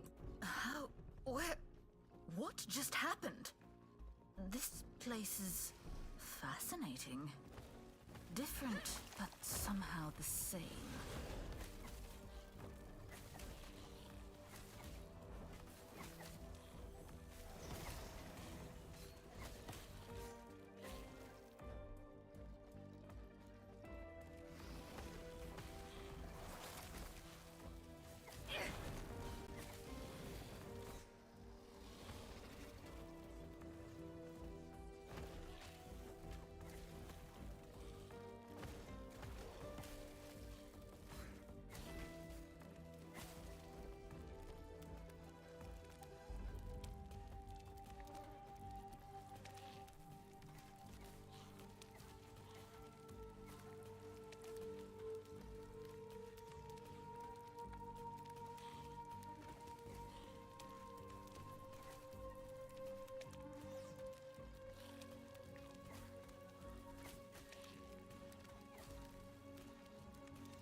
my. That was a good fucking Tim Tam. So I like that. That was a good Tim Tam. Hell yeah. No Tim Tam slam, unfortunately.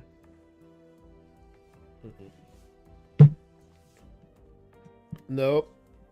Oh, cold coffee too. Shit. Tim Tam slam with cold coffee. Let's go, right? Let's go. What's that one like?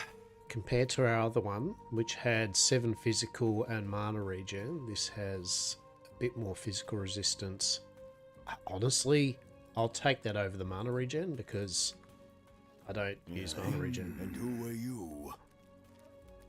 Only rangers and elders are here. Okay, there's cultists. Long story short, we're now in the future where basically the well, there's cultists coming along to do the end times, basically worship the end times, and you know, things went pretty poorly once Balthus went. Yeah, I'll hide the last epoch. Right? Things did not go too well.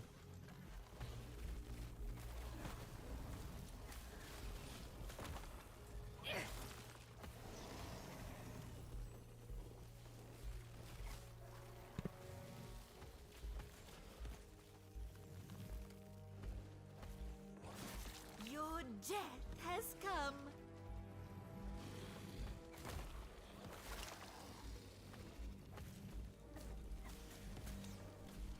It's all pretty smooth so far. Like, you know, it's all. I probably should be a bit more active with picking up my gold. Hello. What? Something's happened to the last refuge. The wards have collapsed. The void is rushing in. Terra watch over you. Elder Buron. You don't recognise me? A guard sent me. Do you have a shard on you? How'd you know? I'll get to the bottom of this with a shards. Okay. Basically, they're all like, so, you know, the shards are kind of important to our entire existence of everything we know. But yeah, as I said, we're eating well, peeps, in terms of ARPGs. Really, like, doing really good. The moment comes. Oh, no. Yes?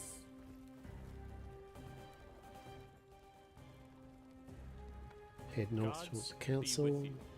Okay. Will do. Many tentacles, right? Many tentacles. We love it. Minimus, run your steel with one. Leave me. Oh no, this poor dude. Yeah, he's doggo. He's like basically evacuate people and make sure my doggo's good. Mimus, good doggo. Okay, pumping points into that. And then I think we go into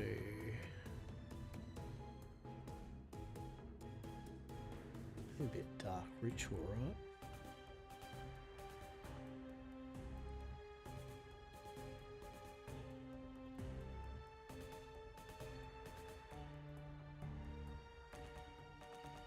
Alright. A bit more skelly bum action. Yes. More damage on our skeletons. Cool.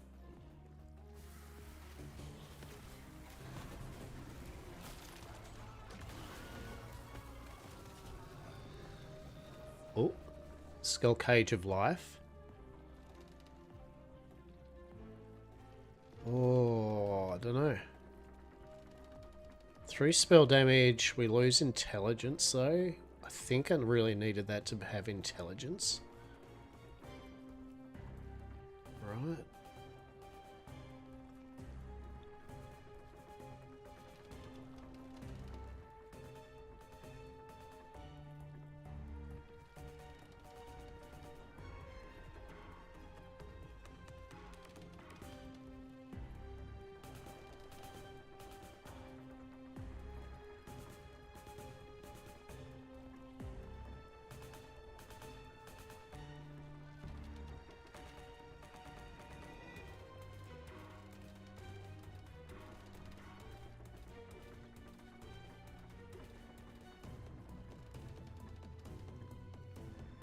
Yeah.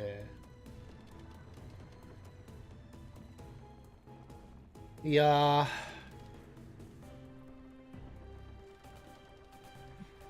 Yeah, because spell damage basically in essence, right? It literally does shit for us. Whereas intelligence is increasing our gribblies. Okay, come on.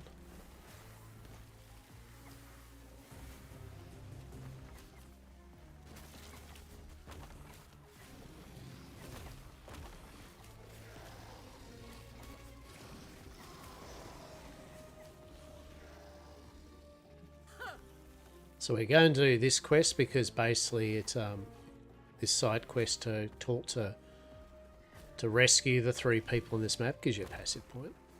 As we're saying, passive points are good stuff. Hello. Gods be with you. Yeah, I've cleared a path. You may bugger off now. Delicious.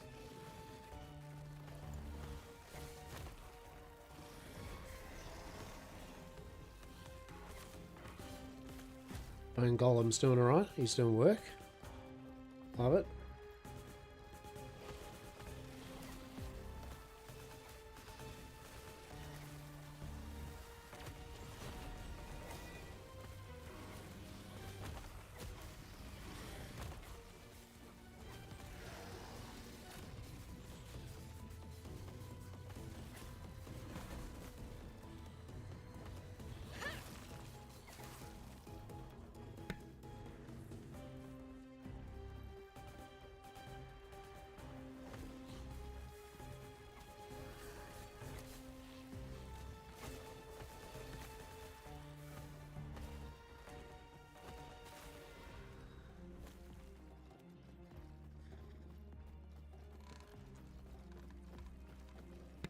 Alright, so we'll tell this person that you're cool. Evacuate, please. Thank you.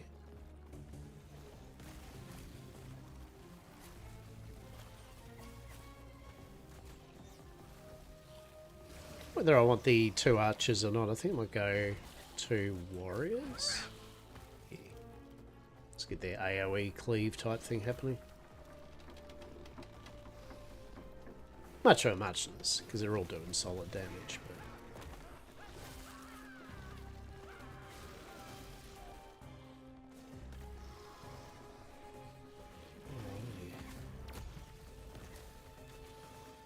what else have we got coming up? We got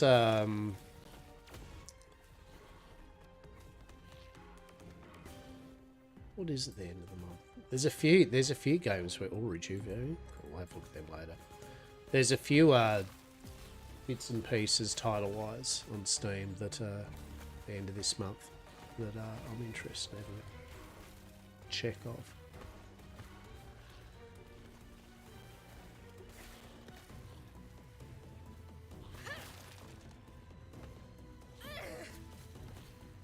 I'm just trying to think what it is. There's one particularly at the end of the month. I know Elder Scrolls Online, they've had their update 49, but they've also had the their kind of season 0, as they call it, the reset with all the changes. So I'm interested in do that.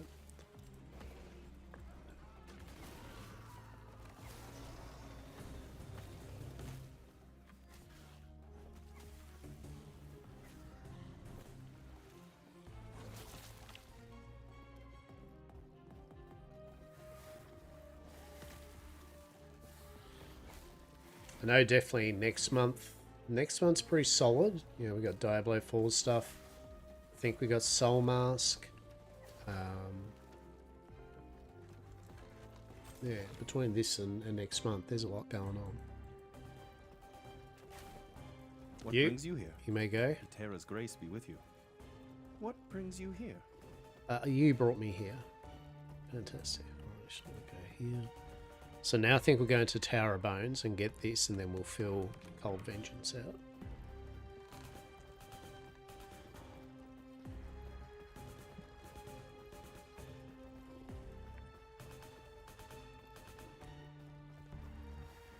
Onwards, ever onwards.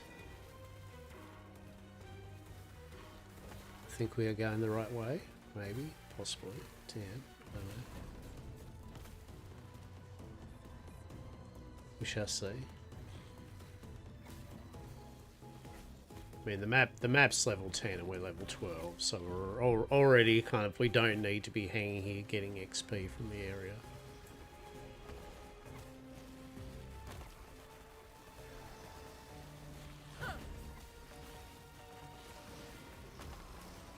Forge contains an item. What?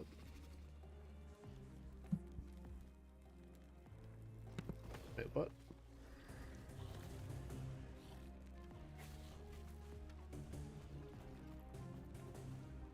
Oh. Was I running around without my intelligence boots? Shit. Mana regen. 6 movement speed. Actually, that's going to be an upgrade from... Oh, no, it's not. Yeah, cool. Hello there. Alright, it's this dude fighting for his life. Cool, cool. Go with the yellow boots. You reckon I should go with the yellow boots? Which yellow boots? Oh, there you go. I ain't got no yellow boots. Be nice if I did that, right? How are you? How are you? Those ads are going to start in a few minutes. Mr. Muscat doesn't have to worry about ads though, because Mr. Muscat is cool.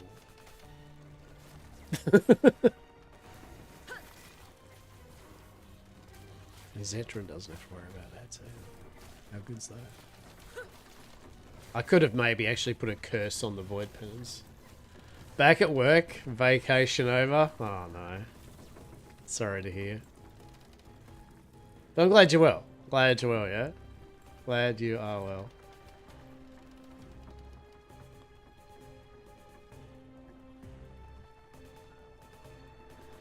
What's on the cards? What's the go? Oh, this is really doing my head in. What is it that... What is the game I'm crapping on about that's got a update at the end of the month? It's doing my head in. So let's let this game. And I'm like, oh yeah. Oh, Dragon Wilds. RuneScape Dragon Wilds. Yeah, RuneScape Dragon Wilds. That's one of the things at the end of the month.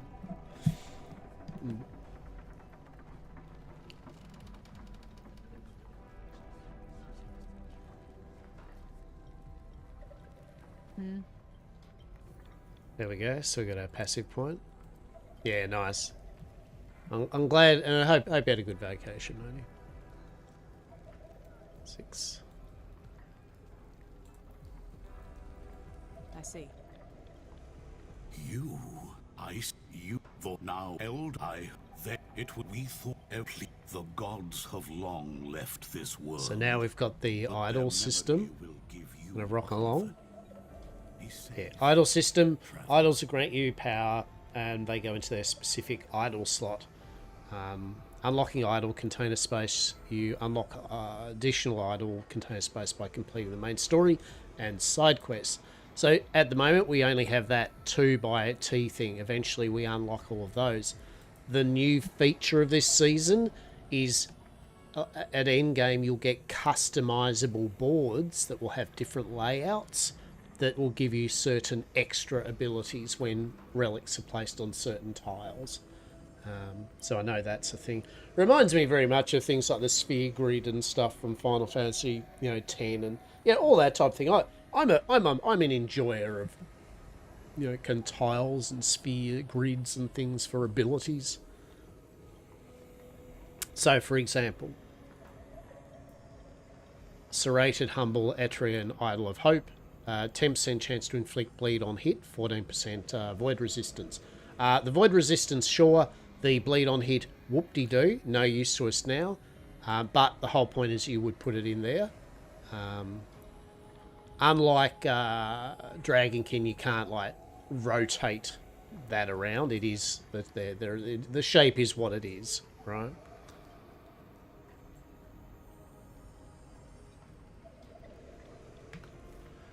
Now, I'm going to go over to...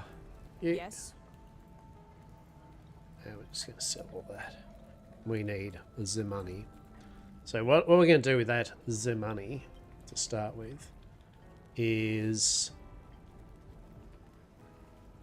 do we need a... We don't really need a stash. We don't need the stash tabs quite yet. And honestly, those curse veteran things... Oh, actually... Yeah, let's do a uniques tab. Yeah, let's do that. So we do that. We'll purchase one. Confirm. Cool. And we could name it. Right, we could name it, but we'll go... Alright, stash tab, tab priority. We want...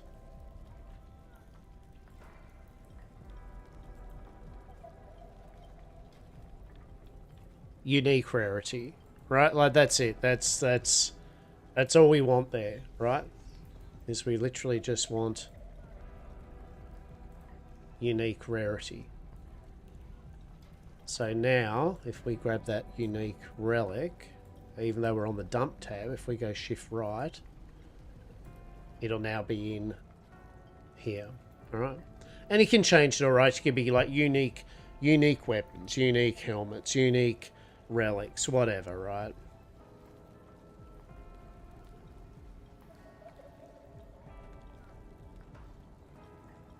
We'll just call it Misk at the moment, right? We'll colour it again too. Cool.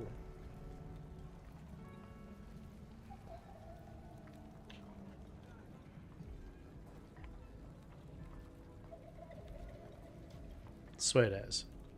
So that's the start of our sorting system. Eventually we'll have set items, exalted, relics, and then under those things we can buy the different tabs as we go along. But that's a really cool feature, and I really like it. Yes. Cool. Follow your feet. So now, so you can see on the map there that yellow is the main quest. Okay.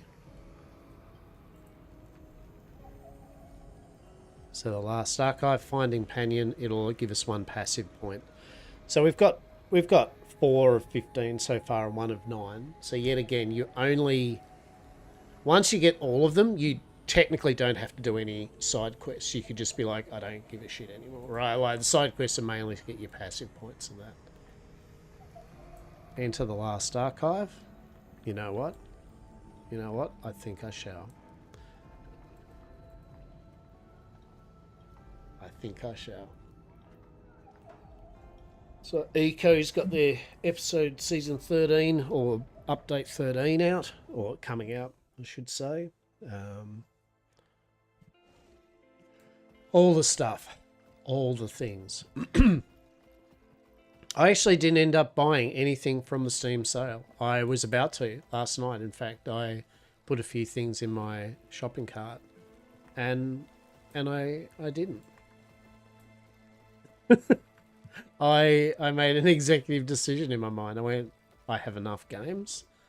I'm actively saving the money up for a new computer, and I think a new computer would be more useful than spending what money I have on more games, of which I have enough, right? Like, I have enough games technically at the moment that for the full year of us streaming and playing games, we're good, right? Like, we are 100% no worries.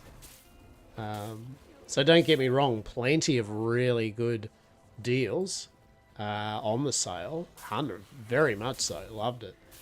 But me, myself, I do have enough games. And more importantly, I've got a lot of games that are being updated but haven't been finished yet, right? So, like, let's just say, for example, games like Traveler's Rest or things like that, where, yeah, there's probably this year going to be a few more updates towards 1.0, right? And so, getting back to the original thing I was saying, where I just feel like I want to play 1.0 versions of some of these games now. So I'm happy to kind of wait. So put 1 point there. So it's Spirit Plague. So now we're going to go into Dark Rituals. And then we're going towards, we're getting towards our Necromancer Mastery. So there we go. That's pretty solid. Not as much poison resistance, but We keep the intelligence. We get a bit of vitality. We get void and yeah. I mean that's it ends up better. We lose a bit of armor. Yeah, sure. We get a bit of void resistance. Don't really care too much about it.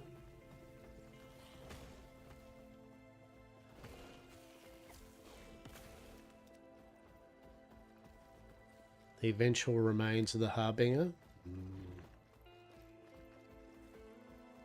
Let's see what this old Harbinger... I actually do like the Harbinger because it is kind of exciting because it could be a unique... spell damage, vitality, 50% increased minion health. I mean, that's pretty solid. We do lose a bit of intelligence.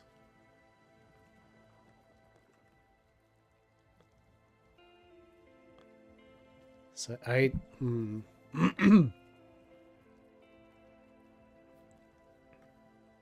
Let's have a look.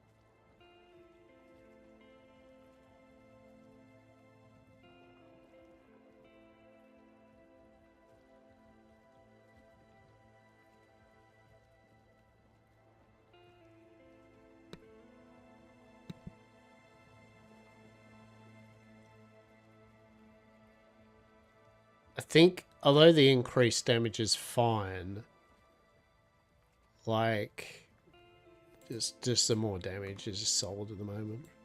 I will keep it though. I will keep any of those things to shatter, right? Like, there's probably no reason not to shatter those suckers. So we can craft up something, right? Ooh.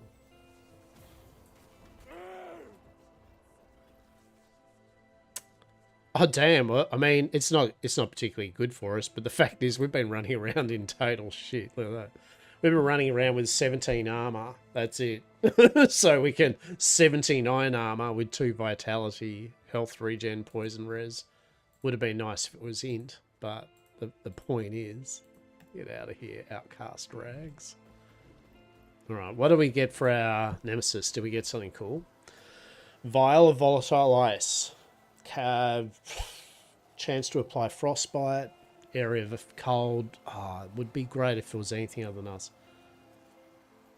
Two-handed sword. Nothing with minion stuff. So unfortunately, farewell.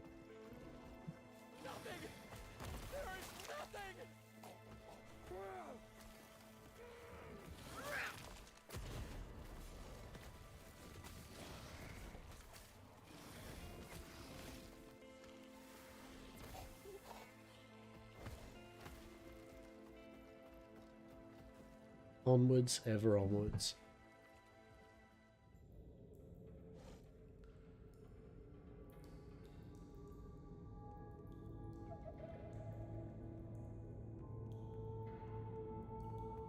What else we see? Once Human's got a few more updates. They've added a few new creatures. They've changed the thing to the blueprint system. That was pretty cool. Guild Wars 2 has a thing going where you make a new character at the moment. You get lots more experience and stuff like that. I definitely need to...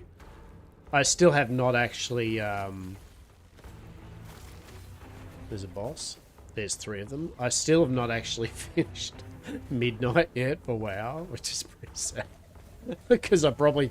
Literally, when I last did it, I was probably like literally an hour from completing the fucking campaign. And, so I might do that this weekend. So just quickly smash through it. It's pretty funny. Sadly, the same thing with usual with WoW happened to me. I'm just so not invested in the storyline of it anymore. But it was alright.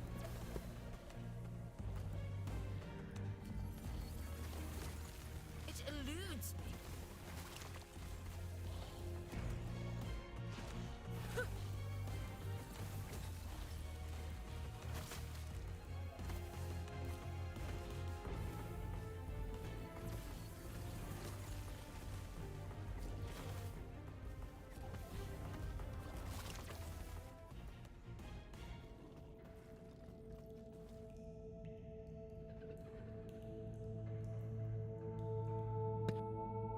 Might be muting myself on and off today. I had another wonderful thing. I've ascertained at work. I've been getting a bit of reflux and acid in my throat and that, and I've ascertained that it's to do with sugar and a few other bits and pieces at the moment. So I had another vibe with it where it burnt my throat. So I am indeed drinking water, and my throat's a bit raw. So if I mute myself every now and then, it's just because I'm literally drinking water and soothing cold coffee, right? Can't let the dulcet tones get ruined, right? Homunculus Bile of Remedy. Alright. Chance to poison on hit. Absolutely useless to us. But we will sell it, maybe. So what do we got? We leveled that up. Once we become Necromancer, I think we stop specialising in the undead and we start specialising in wraiths. Alright, so...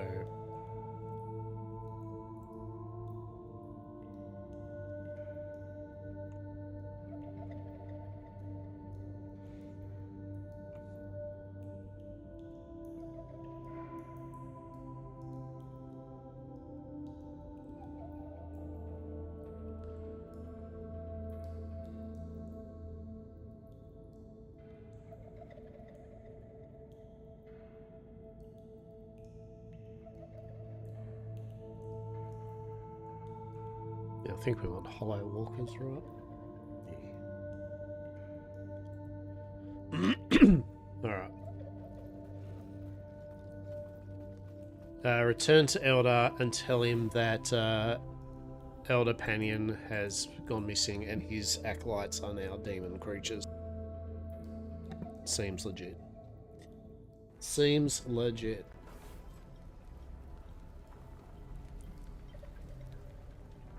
Hello there. Panion's students were corrupted. Yeah. Elder, I fear you, please. I'll help you, mate. Don't worry. I'll help old mate. Hello. Gods be with you. Is there something I can do for you? Find the armory.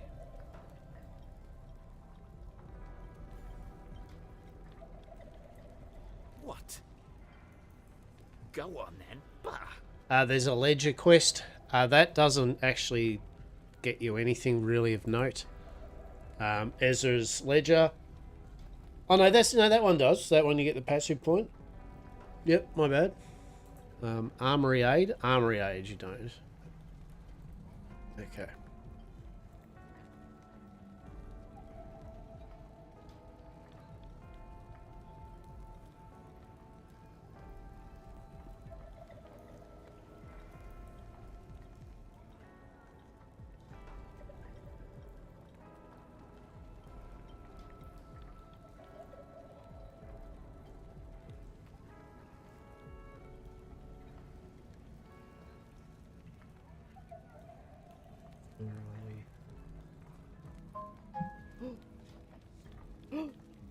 What's that? There's a message. I wonder if that message is your groceries are on the way. No, it is... There is water problems in our area. And they are working on it. So... Brava! Brava! Excellent. Good shit.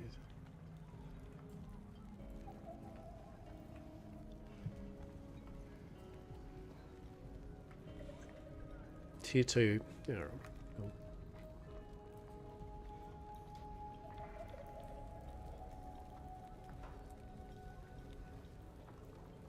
something must be going on with it because they had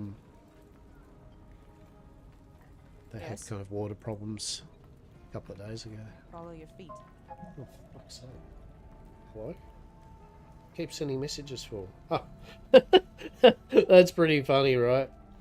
That's funny shit. It's like, oh, was that my groceries? No, it's water, right?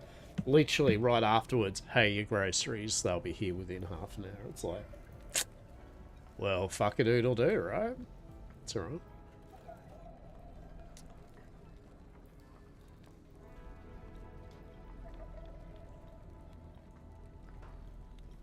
Alright, so we'll go do the ledger. Yeah. So I was like, it's just like, it's like, yeah, my groceries gonna arrive soon, Tien, and when they do, we will have a AFK for 10 minutes or so while I get them in and put them away.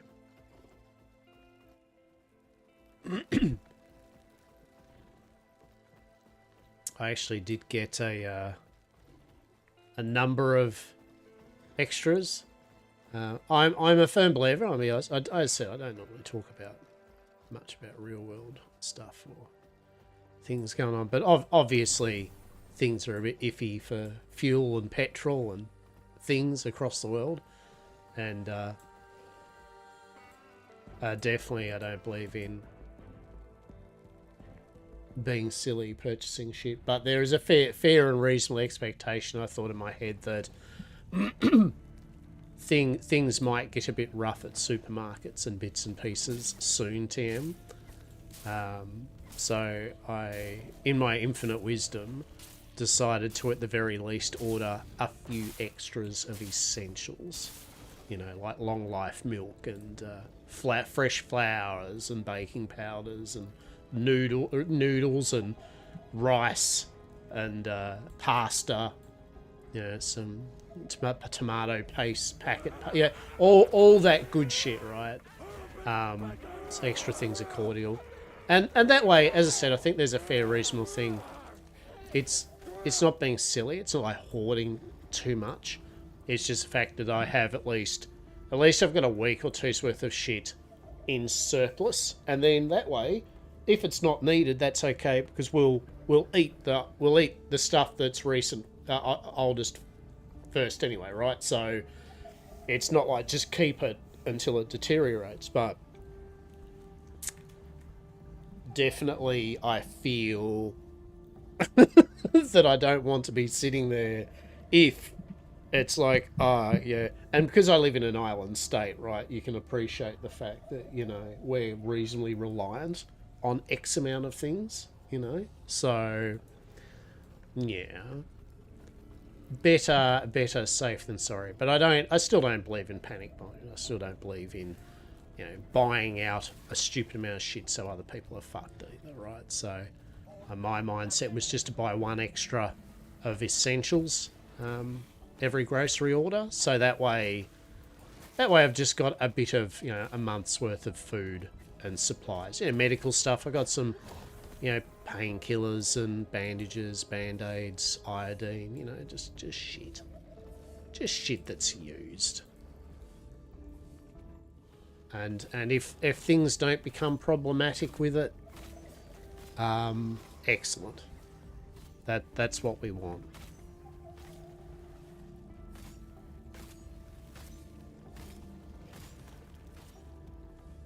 Right, like that's the goal. We don't want to have to use it all, but it's the same with getting some more batteries, you know, just getting batteries. Got some battery powered lights and, you know, things like that. Now, what do we got here? This looks interesting. Okay, we could ramp that up. Prism wraps. 30% less elemental damage taken, increased elemental damage. Oh, we don't do elemental damage. I'm just going to quickly check groceries here.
Right, just got some of the space free in the kitchen to get groceries when they arrive.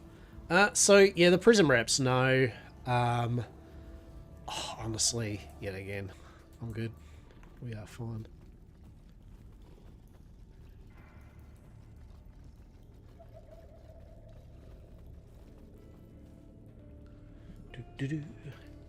So yeah, that was my mindset. It's just better to have a few extra supplies. And not need them than to sit there and be going, oh shit out of luck, actually need some extra shit. So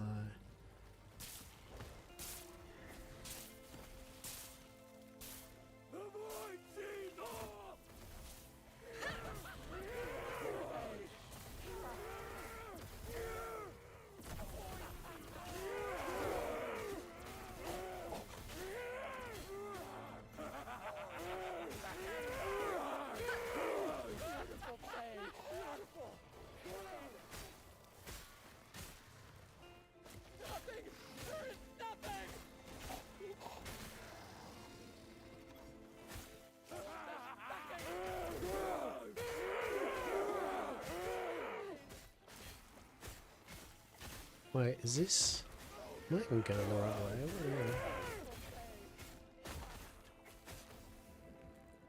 I just went through the same fucking area. I'm so confused.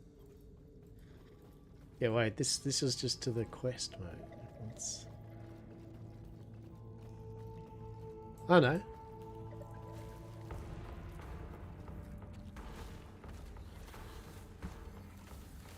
Oh no, yeah, that was. Well done, dipshit. You managed to do the boss fight again. Bravo. That's what it was.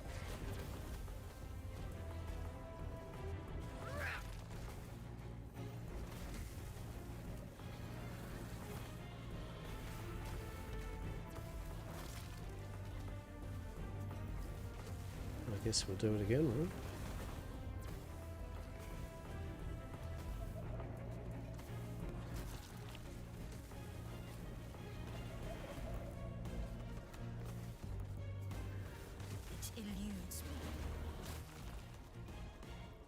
Alright, guess we'll get some money.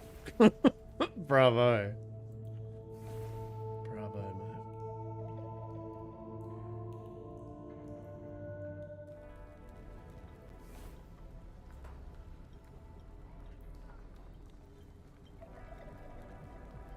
Right, let's go up to you, go. Goodbye. There you go, he gives us the avarice gloves.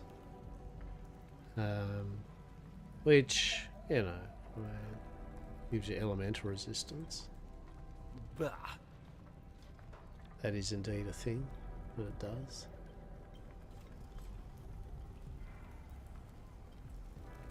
Minotaurus' stash in the upper district. Oh yeah, that's further up anyway.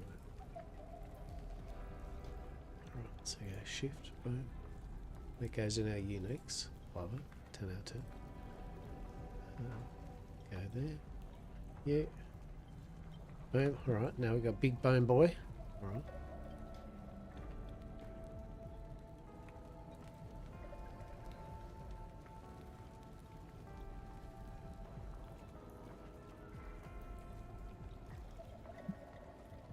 Precipice, yes. Oh, but I hope you're all rocking along. Hope you're all having a good day. Hope the week's treated you well. If it hasn't, I hope it certainly does indeed soon. That is for sure. The silence wakes. Oh no. It's not good, is it?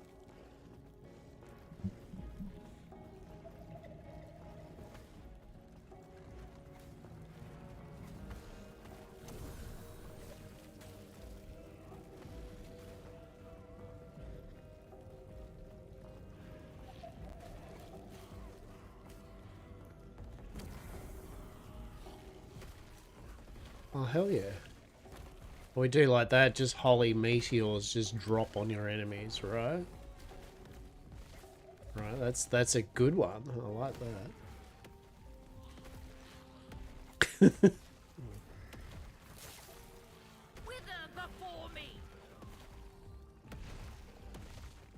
See our Bone Daddy? Bone Daddy's got pretty big now. He's really large and in charge now. With his talent points, he's very much like, look at me, I'm the Bone Daddy now. Right.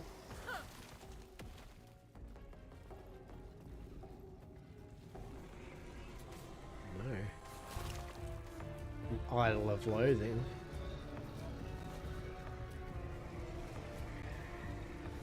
Baba.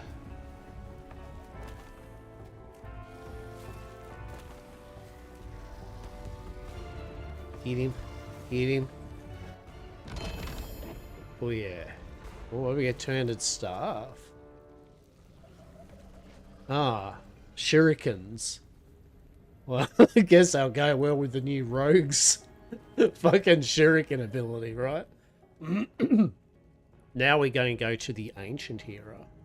Now we're going back in time to dinosaurs and shit. Right? Dinosaurs and shit. We're level 14. The map area is 14, so we're actually on parity. So that's actually pretty good.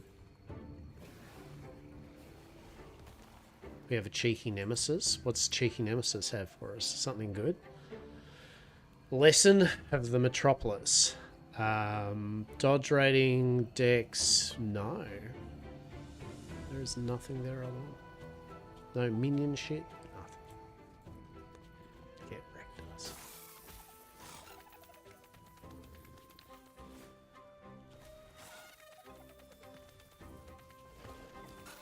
Just checking, hang on.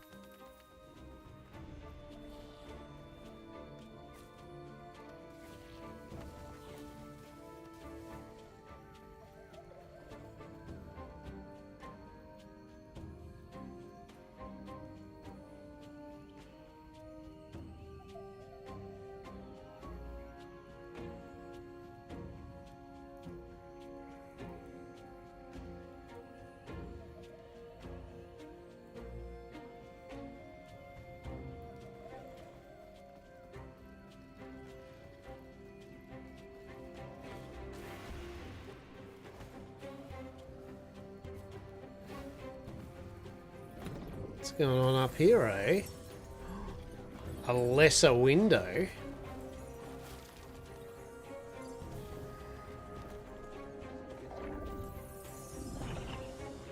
All right, what's this? This is one of the so this is the new thing, where I think you got to kill. Basically, there's a creature in it that's protected by a kind of field that you need to kill. The creatures are kind of creating it. TLDR, kill shit in the circle. See here? Kill those dudes. Those dudes are making it so that thing's shielded. His gaze finds you. Oh shit. Oh shit.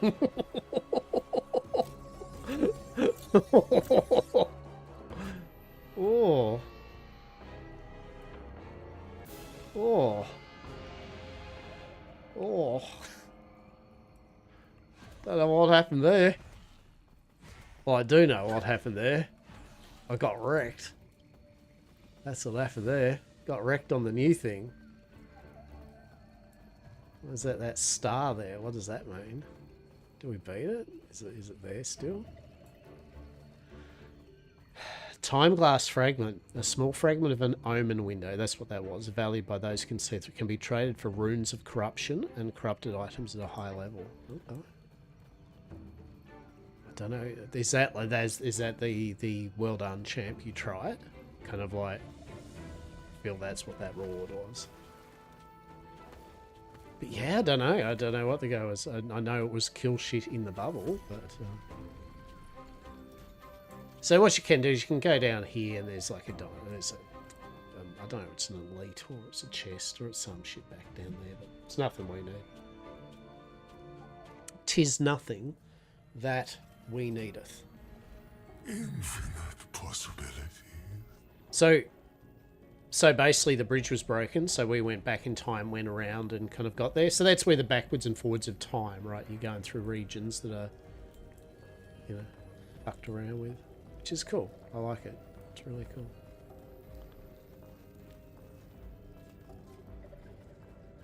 Ancient cavern.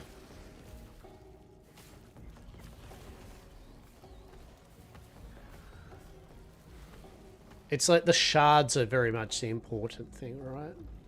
Shit, okay. Do we go again? Do we go round 2?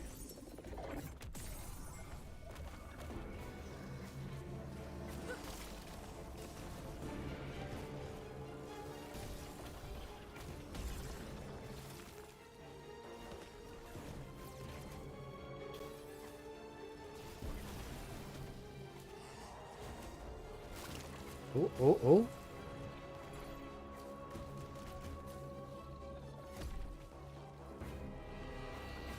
Yeah, kill that thing. Yeah, oh shit. Alright, we did it. Yeah, that's a bit better. Alright, so we got a Rune of Corruption. Corrupts an item, changing it unpredictably and preventing it from being crafted further. Cool. The item may no longer be usable after it's corrupted. Removes all forging potential. Legendary potential, Weaver's Will, and Weaver's Touch. Oh. Seems legit. Got a fragment. Seems to be a whole bunch of whatever's going on here. So what's this? So this is where you get the new altars to play around with your idols, right? Plus 6 health per equipped Omen Idol. 1 Omen Idol capacity. 11% increased effective suffixes for idols in refracted slots. 2% reduced bonus damage taken from critical strikes per heretical idol. Plus 2 sure game. It's like, sure game. Oh good, a sentinel relic with... Is that the corrupted stats, I guess, right? Yeah. Wait, what? What's this? Mana regen health. 26 damage over time. 5 intelligence, 100% of intelligence converted to madness. What the fuck's madness? Each point of madness grants 1% spell crit multiplier, 1% increased bonus damage taken instead of granting ward. Madness counts as intelligence for skills and nodes that gain bonus based on intelligence and for additional effect. Oh, okay, so you still get... I'm gonna keep it just because it sounds weird. Slayer's Broken Sword of Conflag. Plus critical strike multiplier, plus strike against frozen enemies. That sounds great. But you can't modify it or anything after that, so it is what it is. So the idea is, I guess, you get a really cool item, and then you just throw on it, corrupt it, and hope that it comes with good shit, right? Sealed affixes, yeah. So I don't know, are they worth anything to sell? I don't even want to pick them up, to be honest. Alright, cool. So that's the idea, just basically make sure you live, and then...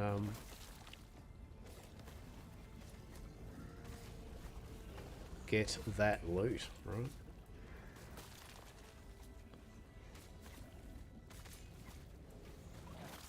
We definitely need to get some stuff with plus minion damage and shit though, right? For sure.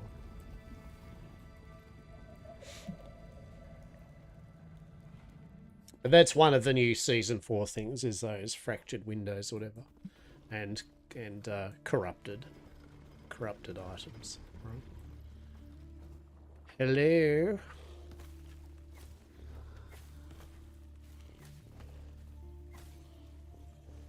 What's happening here, people?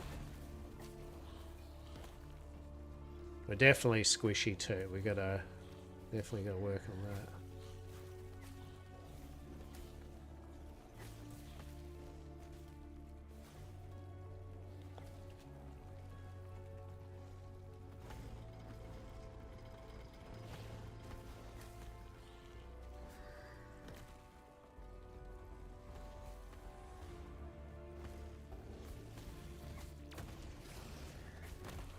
Oh.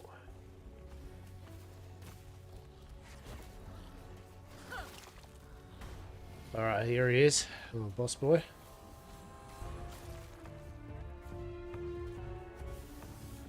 Yeah, that's right. He spews lava and shit. Forgot about that.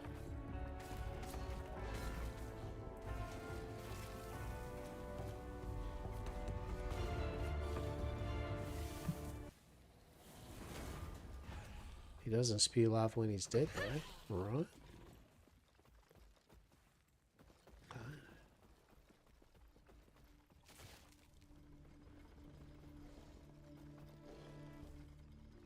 Alright, good day. Eterra's grace be with you. Yeah. So we found him. Cool, cool, cool.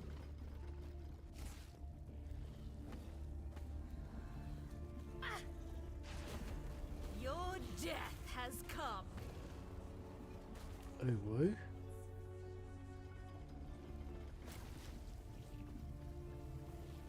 Alright, get that. Making our way up this way.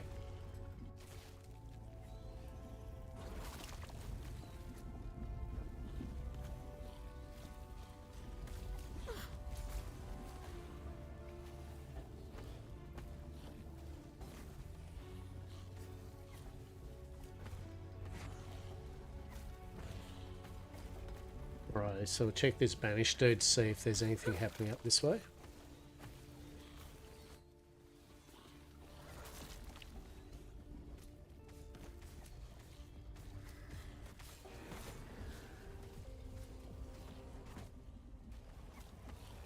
Summon volatile zombies. Shit, bro. You are not.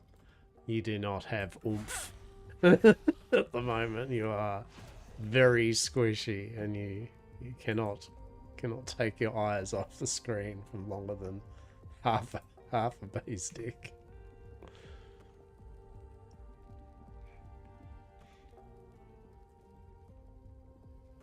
Right, Infernal Shade. So now we're level 20, we will get our mastery, and that's when we do a bit of a swap over with skills and bits and pieces.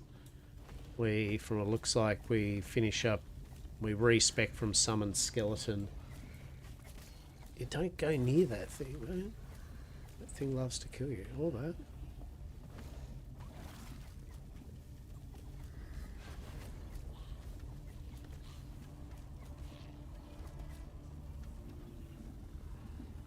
Alright, what do we got?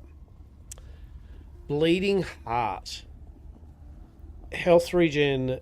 Health damage leeches health. You're inflicted with bleed when you cast a spell. Oh, that's not useful to us. Oh shit, double thing. Calamity. Fire damage. Chance to ignite with fire spells. When you kill an enemy, you take fire damage. Increased minion health. Yeah, yet again, still haven't found anything of definite worth yet. Yeah.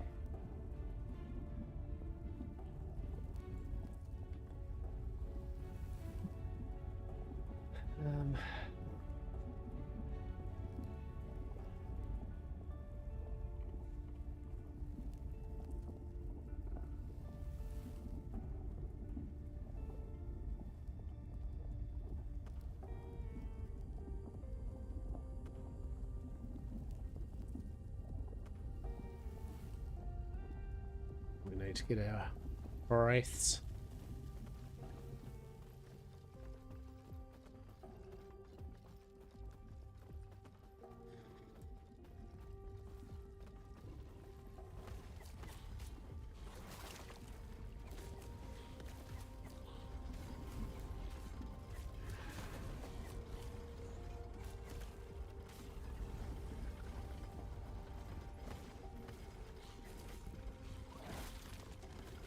There's a lot of these things, these void infused armor thing. I think the TLDR for me on those ones is just don't stand underneath their big fucking blades of fuck you, right? Like truly.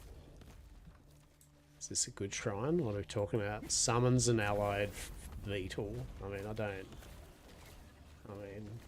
no disparagement to the beetle, but I'd rather it be summons holy death meteors from the sky personally, but you know, fair play.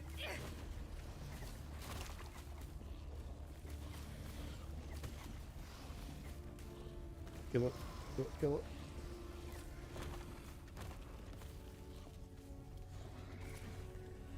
We good? We're excellent. We're fantastic. Excellent. Etera watch over you. Alright, we've talked to him. He's like, sup? Gonna grab that.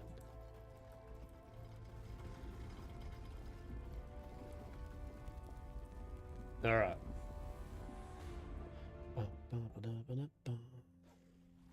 What do we got happening here?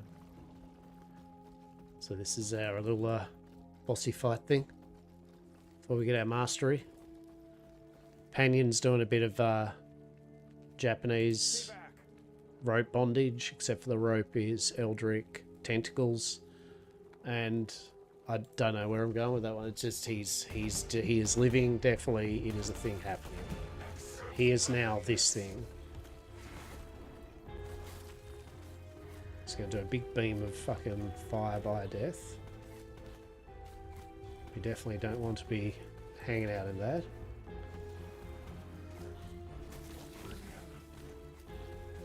He does a big explosion thing like that. It's not the best. He does another explosion.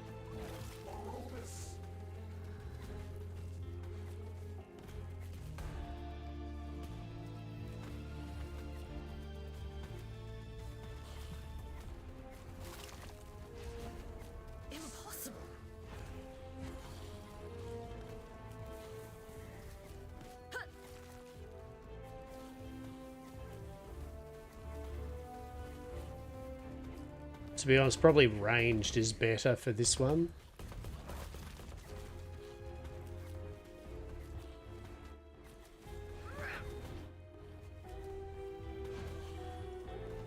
Oh shit.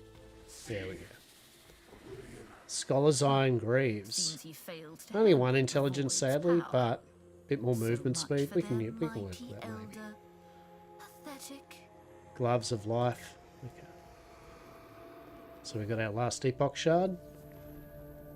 And then we enter the end of time. That's fun, right?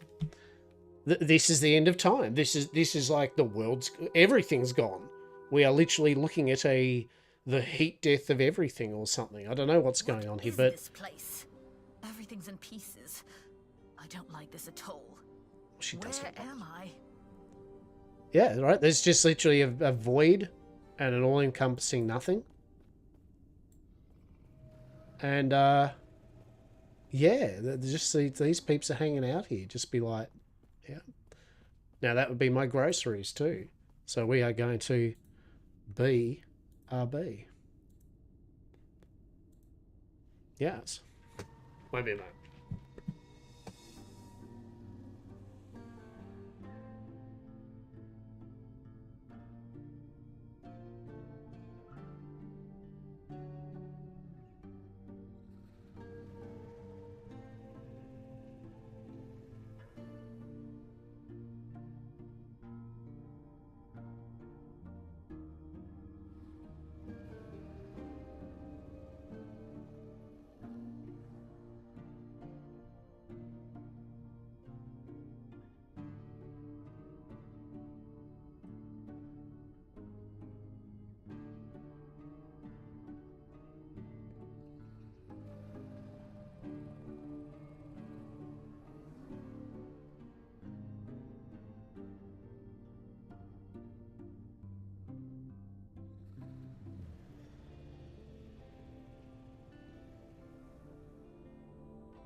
Groceries are done. We've done groceries. Yeah, yes. Well, you'll be kicked in 3 minutes. That's not good. What fucking rude's that? Kicked in 3 minutes. The shit is that? Alrighty. So, hope you're all well. Hope you're all along. We are playing some last Epoch. Times at 2. We'll probably play for another hour or something like that. Get a bit of gameplay. We got to the mastery section, which is good. You seem a little disoriented. First time here, traveler. So the funny thing with this place is basically, in essence, because of time travel and shit, timey-wimey, right, is you the character has basically been here over and over and over. Various versions of you trying to save the day and failing.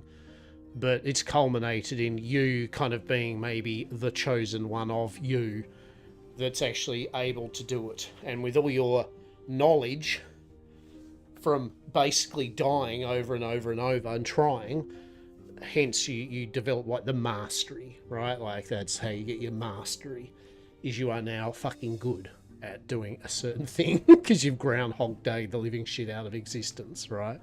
This is what is left. Don't act so surprised. Yeah, this is our timeline, right? Countless other travelers have come and gone. Most of them don't last much longer. Jumping around timelines is a dangerous hobby. He might be kind enough to show you how to tap into your true potential. El Gaspon, yeah. Stay safe. But why'd you have to say it like that? Stay safe. I mean, that's a weird way of saying it. All right. Occultist Jane Abbott. I'm just going to keep that out of just amusement. I don't know.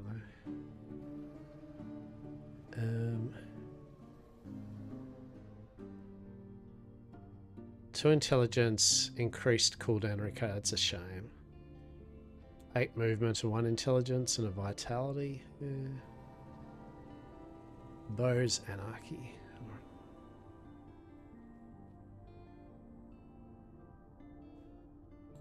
So I think if you go like here, yeah, right. So it literally just does. So it does say it has 1 omen idol, right? That's it. Oh, that's exciting. It's like, wow. I guess actually, hang on. I should say, yes, it unlocks those. We just haven't unlocked those ones yet through the story and that. Okay. I mean, we'll put it in the dump box anyway. We'll put that idol there back. So we'll just sell. Hello. Alright. So we're level 16.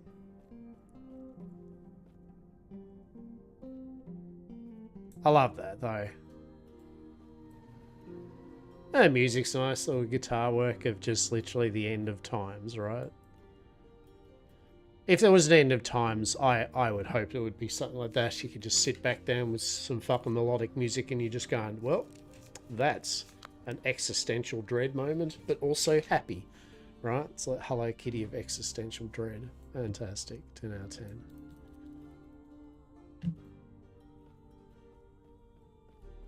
It's like My Little Cthulhu.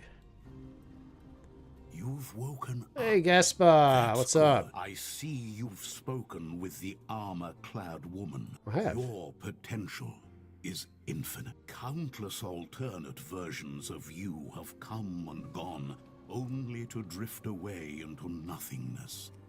Some of them were strong, and their power can be absorbed, given a new home in you. I have been here for a long time. Long enough for time to lose meaning. For my original self to lose meaning. I have absorbed the faded selves of too many other Gaspars to count. In the process, I've become adept at guiding the shades that flow here. If you allow me, I will guide a measure of your other selves to you. This will tie their lost fates to one which still holds hope.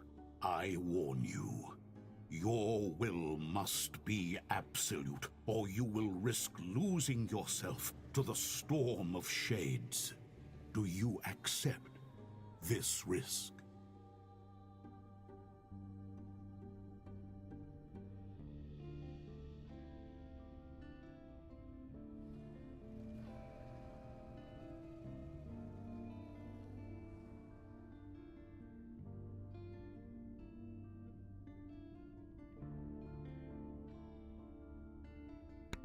Right, new patch, eh?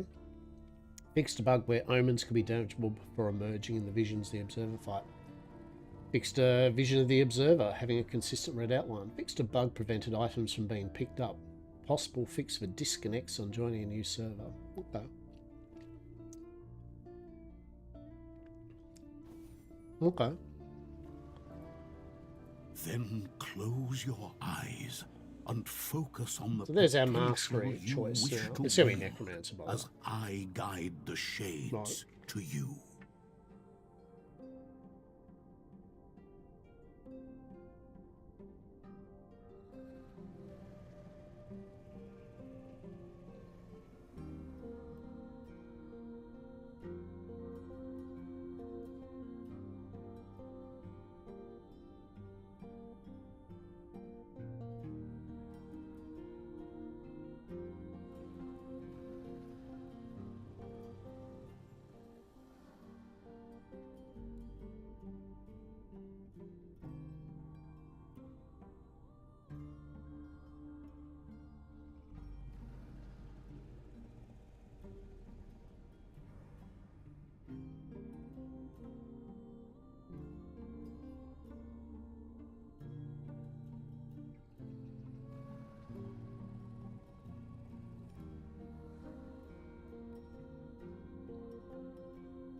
I see your we will meet again.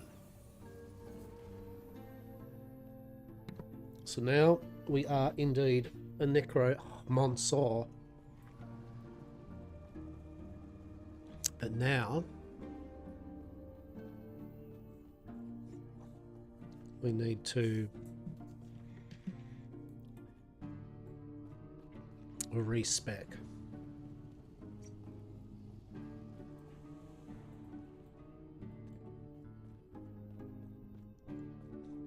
So what we do is we go down to the respec person down here. So respecing from Skellies over to Summon Wraith.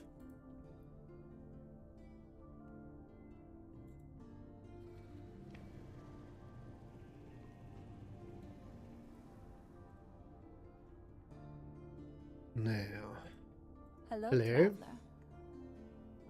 That's the us. Actually, I don't even need to do it from here. Hang on, sorry. Skill. So, minimum specialized level. I think that's so when we. So when you respec your skill, you can either just take points off things that you don't want, and all that happens is that you've got to level up very quickly. It does a bonus XP, but you just got to level up again, then you can put it new point somewhere. If you want to get rid of it completely, like we do, like respec, we want to despecialize the skill. Removes all skill points and the experience from the skill, allows you to specialize another one. The new skill will start at your minimum skill level. Our minimum level is 3. So as you go along and level up, that minimum level will get higher and higher. So right off the bat, we'll get 3 points to spend, right? So respect that. Yep, cool. All right. So now we can go to the Summon Wraith, right? So summons a Wraith that regularly fades from the world. Will seek out attack foes.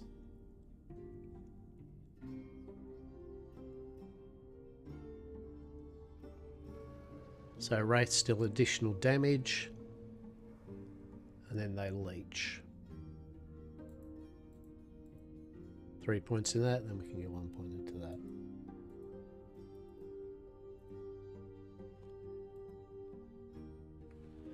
Alright, yeah. So we got 5 and 5 into that, so now we're going to Necromancy. Necromancy.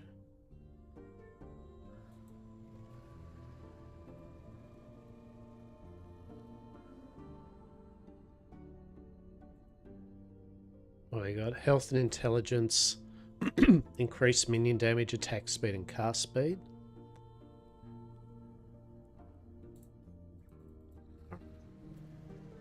Cool, cool, cool.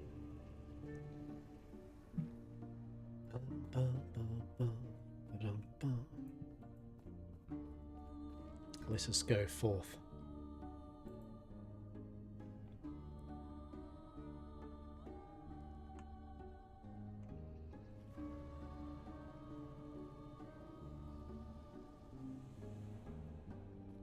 I think then we get our skelly bums online. Return to Gasper. Okay.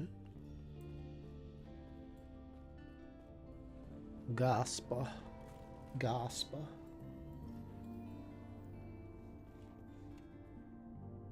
Alrighty. It's an exciting day tomorrow. Tomorrow I get to go to maybe Bunnings or somewhere. I'm going to buy myself a new microwave because my microwave blew up. So it's a bit of fun. While I'm there, I'm going to get some cheeky spray paint to actually spray paint some models. Goodness. I see that you're we will meet again. We will meet. We will meet again. Return, yes. Oh.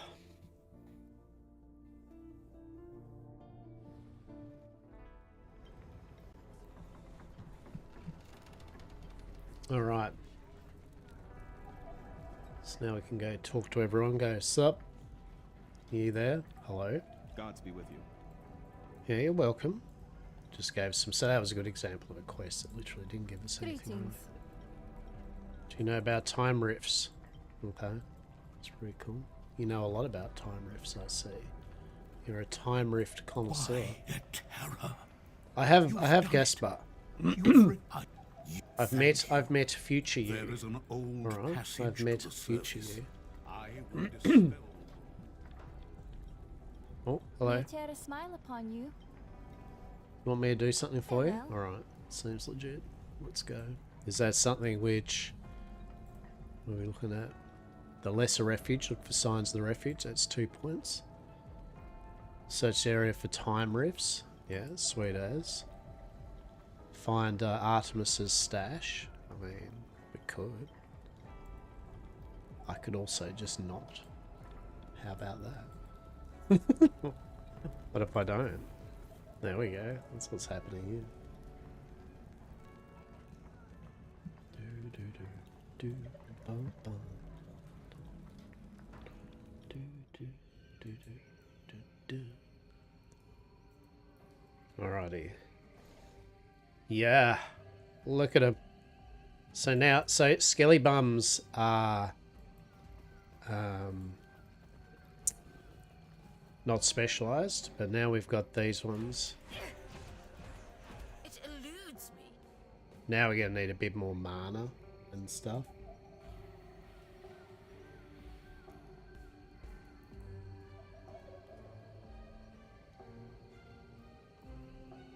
And then we're gonna get the skeletal mages. Now we're looking for a bit of Coven armor, so we need some mana regen, because otherwise our wraiths, as you saw there, we should be able to summon up 6 of them. I think 5 at the moment. But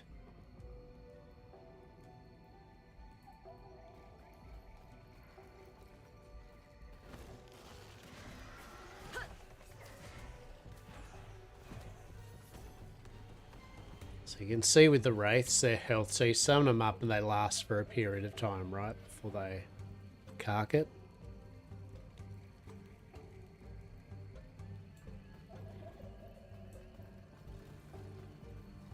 we'll do this, and then we will sort of exit to desktop. We'll let they do their patch thing.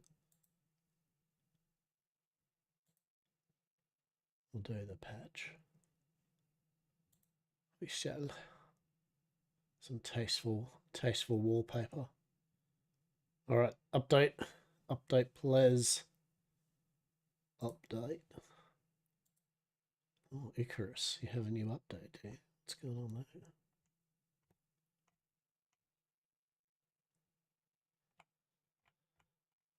Icarus always be updating. Truly. Right, that's nearly... Oh shit, Icarus. Yeah, so now they've got the carts. You can put them on balls. Actually, that's actually not a bad update. Where is last epoch? Limestone, which was normally found on the other map, I think, is now on every map near all water bodies. So you can actually build the limestone stuff on any planet. And carts can now be put on balls rather than just the buffalos. Fixed issues, updating gone fishing equipment. Added quick tamer saddle support. Played with a few more bits on fur.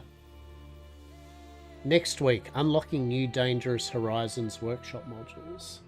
We're unlocking 13 new modules for those players who own Dangerous Horizons. These include tame melee damage, increased stamina regen. Okay.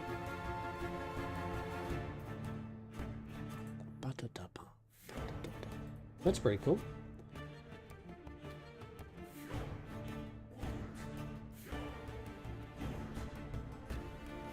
Hello, Scully.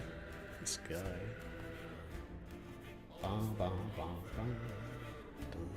Warframe's got themselves their new Shadowgrapher update. Hell yeah. I noticed V Rising, and also the devs of that have kind of hinted that there's probably not going to be another update, another new update like Oaksfield, like another new region. But they then dropped that they are making a new game set in the V Rising world, which will be similar but a bit different. So maybe a V Rising MMO, maybe a V Rising more third person kind of like view, right? Something like that maybe. I don't know, but that was interesting to know, I thought. All right. What's that message? What's that? What's up? Taswater advises that we now have running water. Probably you should run your water so it runs clean. Understood.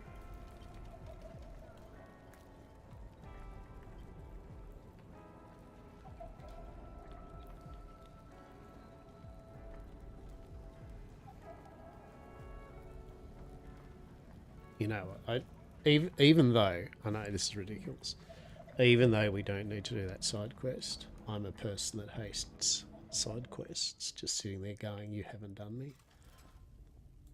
Right. Now, I can't remember if you can actually go this, oh, maybe we need to summon up some bloody the undead, right? That'd be probably good. 10 out of 10. Yeah, it's good.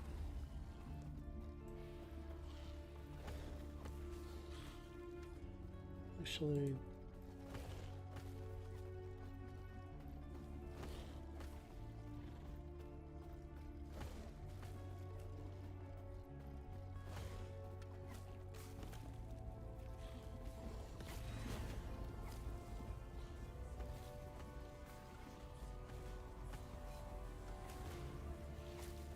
I don't even know if this is the right way, to be honest.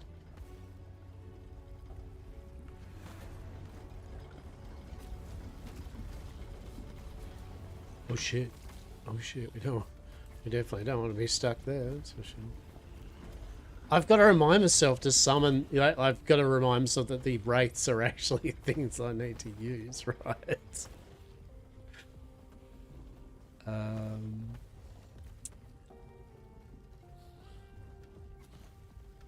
No.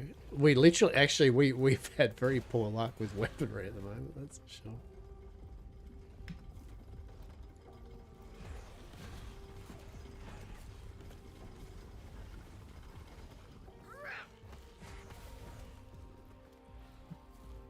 What's that round?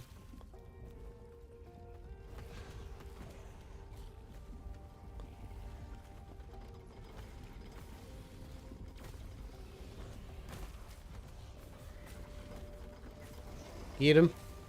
Get him. Yeah, it's the spirit. Cryo's great club of absolutely useless to us. Hell yeah. That's my kind of item. A totally useless to us item.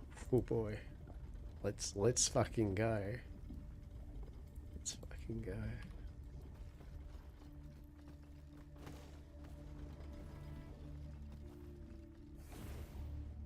Is it from there to there? I don't know. There must be another doorway. Open here.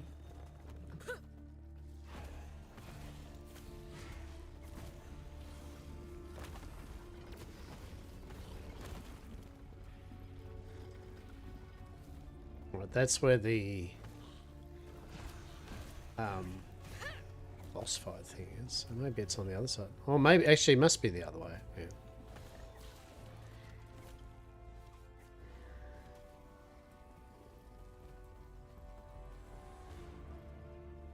Leather boots, 10% increased movement speed. I mean, we may as well keep that. Check to see if I've actually got any crafting stuff for it. Right.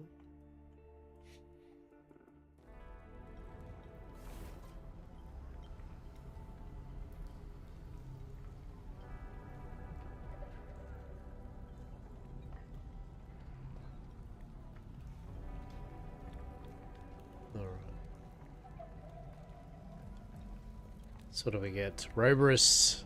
Roberus? What the fuck's a Roberus? Roberus. Yes, it's a robe. It's a very Roberus. Robe of whatever. A big club of whatever. A acolyte's helmet of kind of whatever. But leather boots, right? Yes. What do you mean, yes? Don't be so terse with me, for God's sake. Come on now. Don't be like that. Alright, boots. Have we got any crafting materials we can make ourselves? So this has 2 intelligence on it. I feel at a bare minimum we want to have intelligence on it. Have we got intelligence? Is that a thing? We have no intelligence shards. Well, that's shit, isn't it? Really? No movement? Yeah, okay, so no. Although, in theory, that's cool.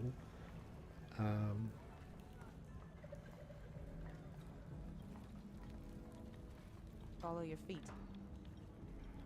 I don't know we're going to do that. Yes. We have not got enough money to just be buying shattering. Shattering stuff. Follow your feet. Follow your feet. Really? Follow my feet. Okay.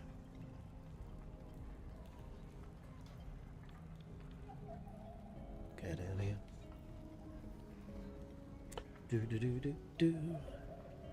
Do do do do do. Ba, ba, ba, ba.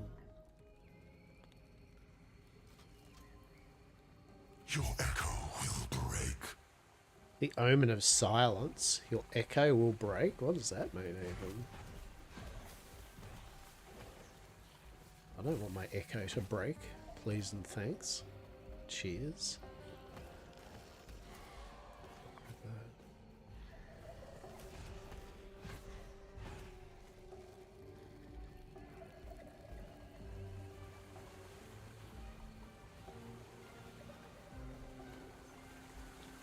Go up here, should be fine. Should be right. No, this is the one with all the bugs. There's always got to be a bug swamp level, right? With poisonous shitlords. Chopper, chance to inflict bleed.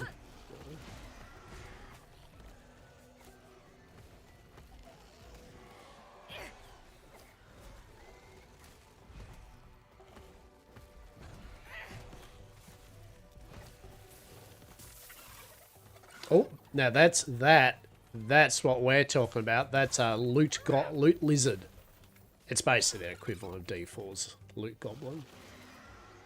And we want it. We want it. Oh, that's what we'll... Oh, look at that.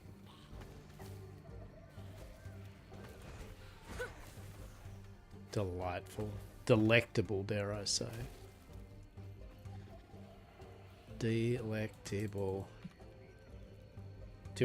More importantly, though, is just probably the only thing with the max roll kind of loot filter thing is that maybe I need to colour it a bit or something. I mean, it is coloured, but or I guess I just haven't picked up jack shit, right? Like I literally have not picked up anything useful. Acolyte skull, marrow plus to marrow shards and hungering. So see, that would have been good if it was plus to anything literally we're using, right?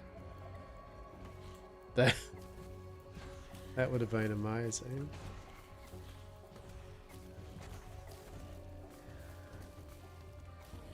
We definitely need a bit more oomph. Level 16 and we're level 17, yeah. It's time for some cheeky last epoch on a Friday. Balakabar with a cheeky lot. Indeed. How are you, Zibby? How are you? And hello, indeed. It is a cheeky Friday for Lockabar. What are you up to? Other than watching a cheeky Lockabar do cheeky Lockabar things on last epoch.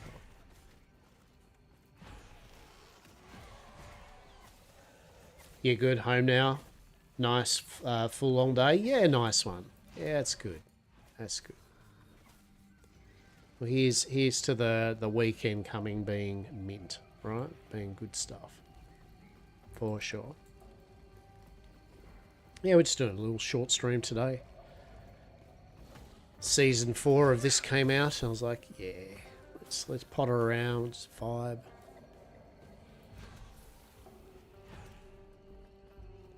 And I do like Last Epoch. I mean, I like a lot of these games, but Last Epoch, I've right off the start when they first showed it off, and that I was like, the moment I saw their skill tree system where you can level up your skills with their own talent trees, I was like, yeah, that's good shit.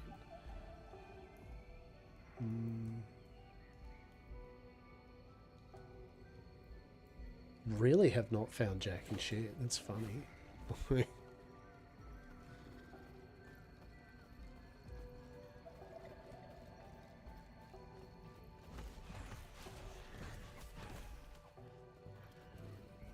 I think after a while we get our wraiths stabilized so we can they can vibe a bit longer. I think.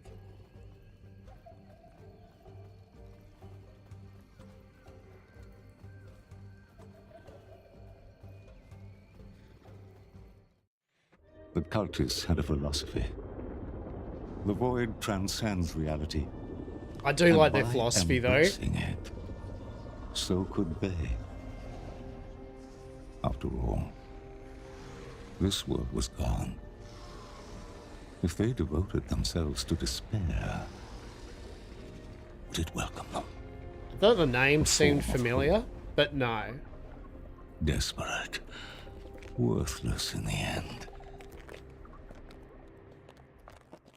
Private Anarchy Online server? Holy shit. I liked Anarchy Online. I think for me it's the same problem as EverQuest though, in that, like, how do I say this? I like the idea, like I love my older games like like Anarchy Online, right? Like I have fond memories of them and like they're good, right? But I think they're also rough, right? Like they're very rough with their mechanics and UI. And just control and look and feel. Not for everyone, but like for myself, it's very hard to kind of play a lot of those older games and be like, oh yeah, here we go. And it's like, oh shit, yeah, this ain't good. like the game's good, but the whole UI and everything is like this for shit. Simulated Funcom release. Oh my god. That's pretty funny.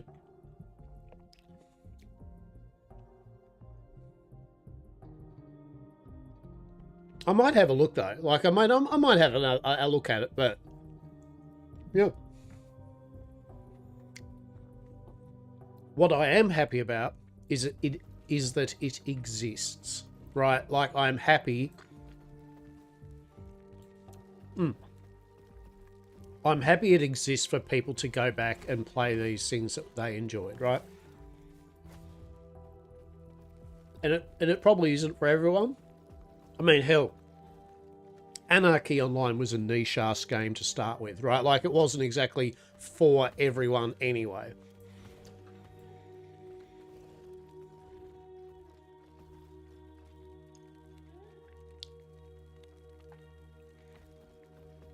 But it was cool. Do you remember, was it Fallen Earth?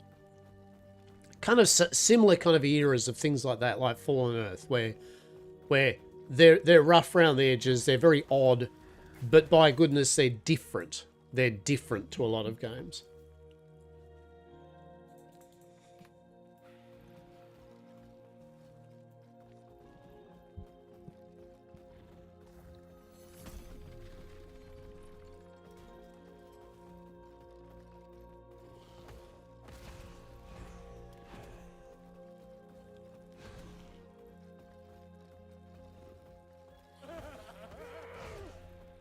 And I think that's why there's a resurgence in games like Pantheon,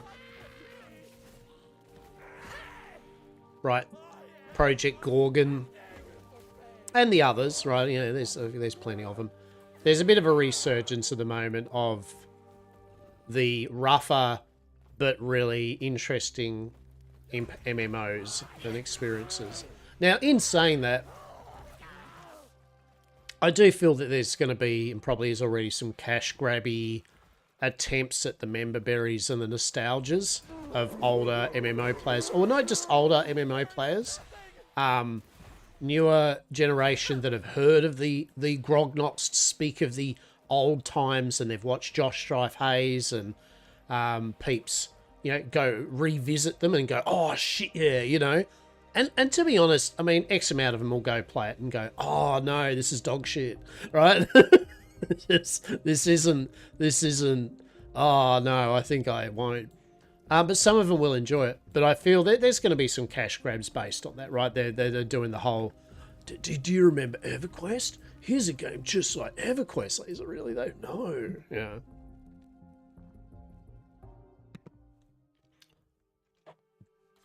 I personally find the fight, and also the window opens.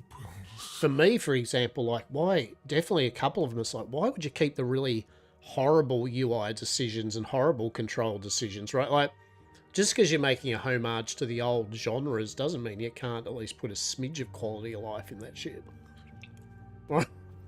Like I've always said, I love Worm Online to be updated with a decent control system.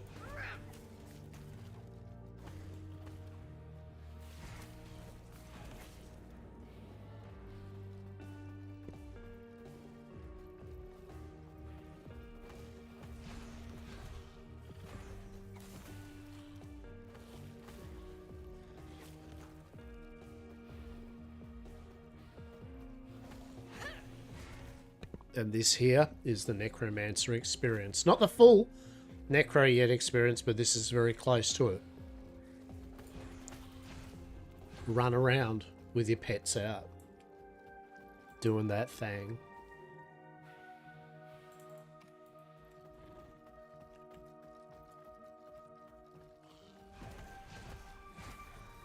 I mean, it could have been worse. I could have done Spin to Win.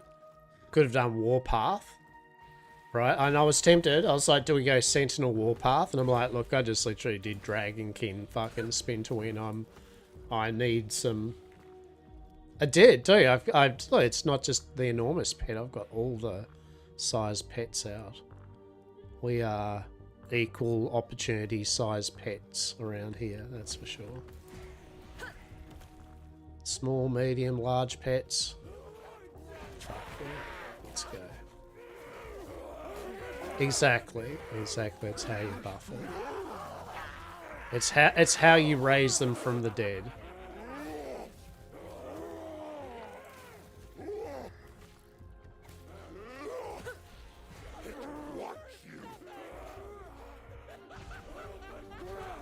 How's your day been going? It's been good, thanks. Yeah, no, it's good. It's good. So my throat's a bit sore. I had a rough night last night where I had a bit more. I'd figured out why I had a bit of reflux, but I still ended up having a nice small bout of acid through my throat. So suffice to say, my throat is feeling a bit rough, a bit ragged at the moment. But we are existing, we are surviving, and we are fine. We're okay. We are okay, that is for sure.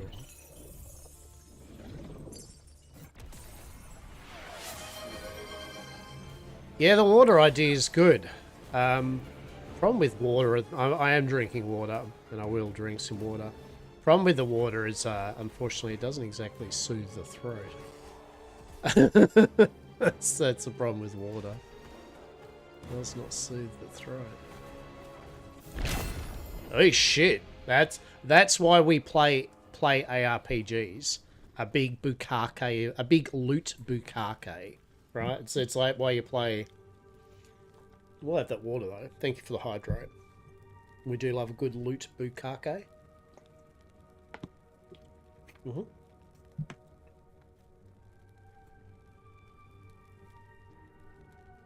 What do we get here?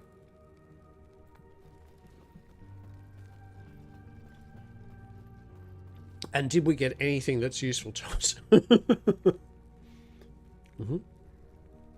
No.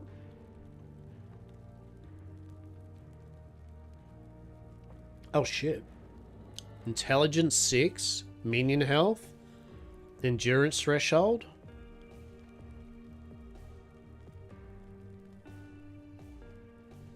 Damage dealt to your health below your endurance threshold is reduced. Wait, what?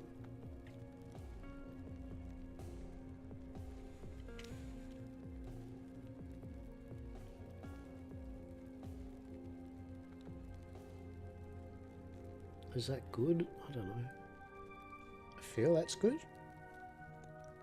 I feel that's probably good. Its armor's actually shit though. But we do get intelligence. And that's actually good. So, look, we'll go with sure.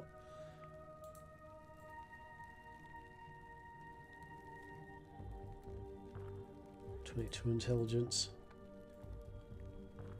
We do have less mana with that though. Interesting. Way more squishy too. Maybe. We'll see. Our minions though get a bit of health. We'll see. We'll see. We'll keep that to the side just for the moment. Sunset Skyward. We'll keep all of those. Sealed Tome of. Oh, there we go. There we go. 12% increased damage, plus 6% elemental resistance, plus 18% necrotic. 5 intelligence. Yeah, fuck yeah.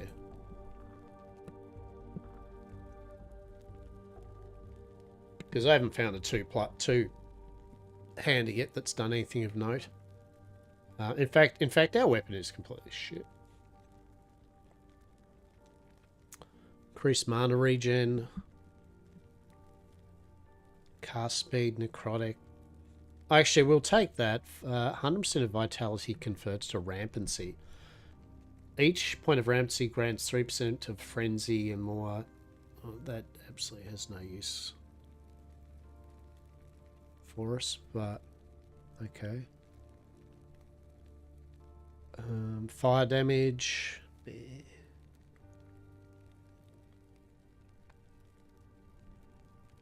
What a big old load of a ritual stone. Oh, oh. I do like that though, because that ward and intelligence, and we can actually, yeah, we'll keep that just because we might be able to craft off that. Actually, let's see if we can. Right. let's see if we can. Do we have anything of note?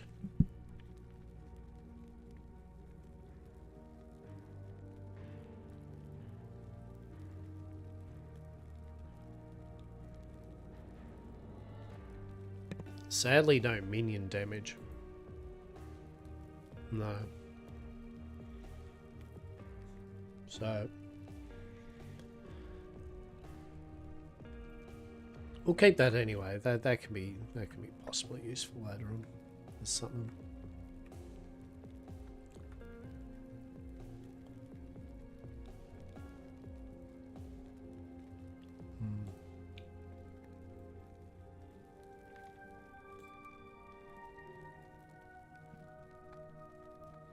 Yeah, okay.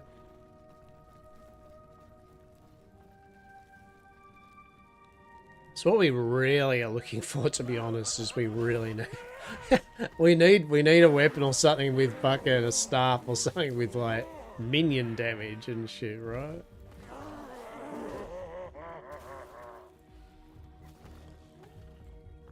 That is what we need.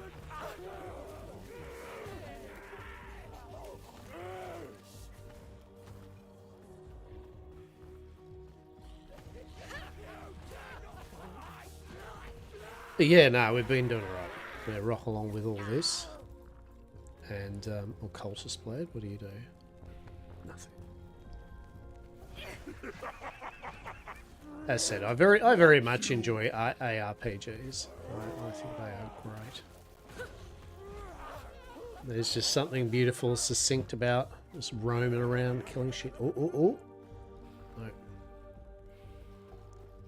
I feel we're going to know when we get something. It should kind of colour it a bit different. Because as I said, we're using Max Roll's loot filter at the moment. And trusting that it is. Sweet.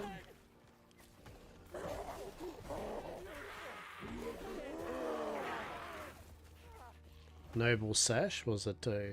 Mana. And yeah, we'll keep that as a base to be able to kind of craft off.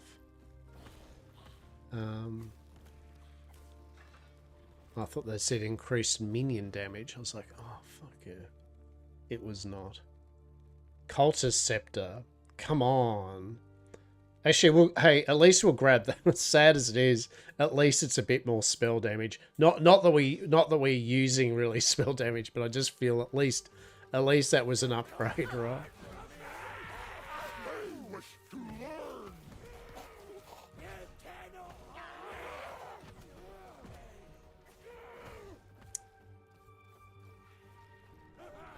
Cheeky idols.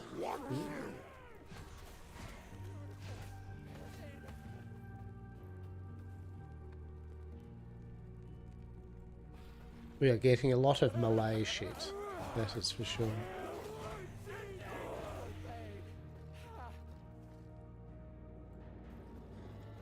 But like anything, like when you first start off, especially in a game like this with seasons, oh shit.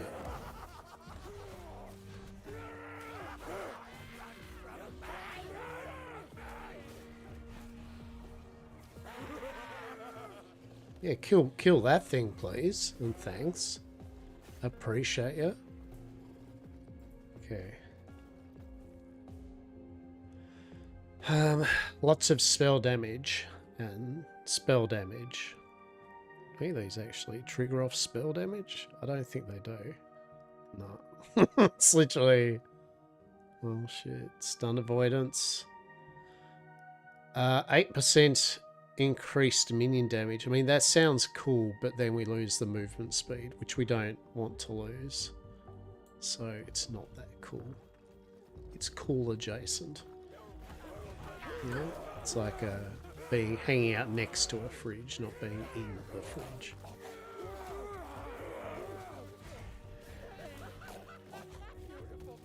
So all I'm looking for is... Oh, we get a good base. I know there's the two-handed, the bearded axe, I think it is, which is the one which gives you... It gives you default minion damage. Alright? So the thing with this game is that the weapons are like stat sticks. So if a weapon has plus 20 melee damage and you're a caster, you can still use it if it has abilities that you as a caster can use, right? In this case, like the minion build, like if it has my minions do extra damage, it doesn't matter that it does 55,000 melee damage. It's just that I won't use that melee damage that's on it.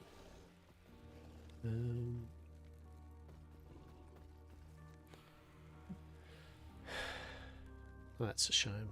Need some intelligence on it, maybe.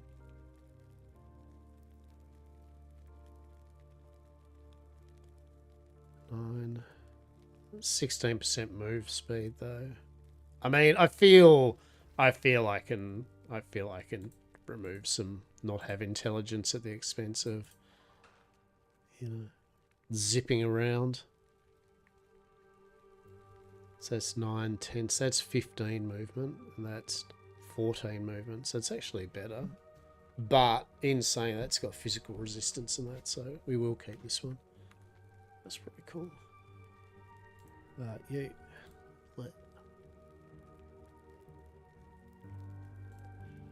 Now, I think...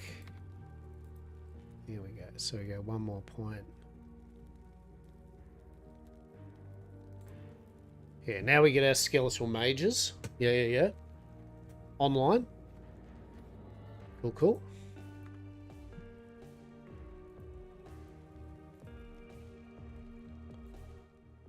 Excellent. Alright, so...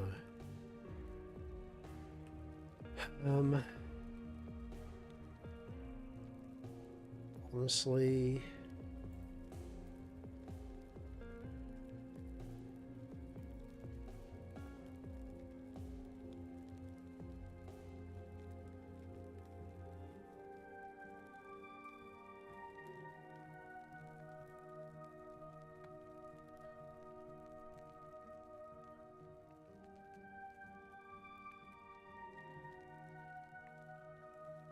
So we'll do our warriors here. We do have skeletal mages here. Our undead boy there.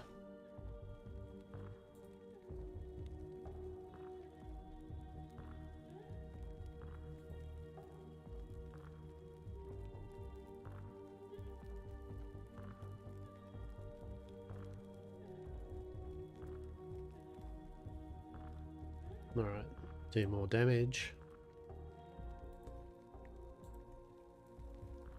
So now we've got cryomancers. Yeah. And then, is it Frostlich? Removes regular skeletal mages and pyromancers from the pool of mages that can be summoned. And your skeletal mages deal more damage. So basically it ends up being that we get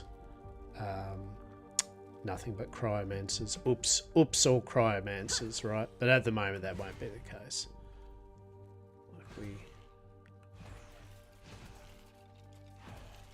Yeah, so 2 cryomancers and 1 dipshit. All right, there we go. We got the fam kind of happening now, right? We're getting there. Right, we got a family fucking photo happening there. Oh, come on, Bone Daddy. Fucking get with the program. Hey, all right. Now we're becoming even more like fucking Roma. Now the only actual ability you have is basically teleport and this.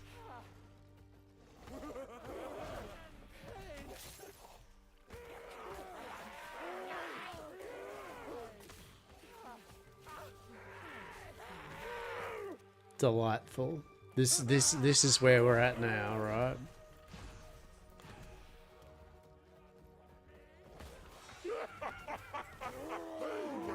I believe later on too, like, so for example, to be completely, absolutely almost like, other than just run around with your minions, I think you can turn Summon Wraith into being permanent. Like, you only get 1 or 2 of them rather than 6, but they become permanent. Maybe they do a bit less damage or something, but for those like myself, they're like, just like, oh, pressing that right mouse button seems like a lot of work. Am I right? Right. really. Ugh. The impropriety of having to press buttons. Oh my goodness. Ugh. Ugh. How disgusting.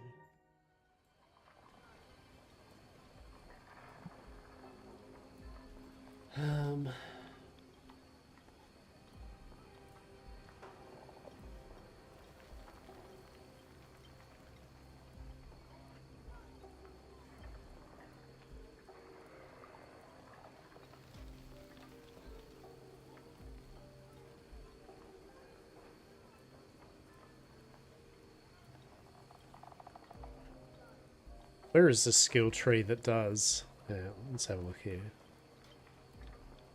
Wraiths.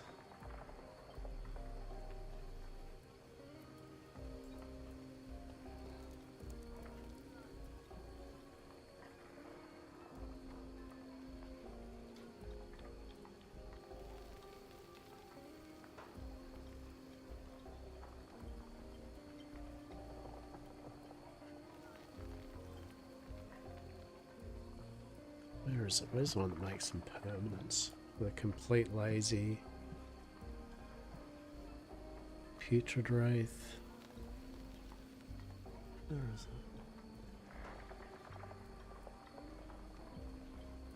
Increase attack speed. Wraiths move faster. You can have more Wraiths. Yeah. More crit. More health, noxious, yeah. Sanguine.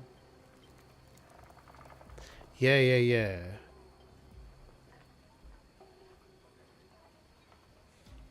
That's the one. That's the one. Twin spirits. Wraith's health no longer decays, but you're limited by 2 wraiths. And then wraiths are larger, deal more damage, and hit in a larger area with the melee attacks.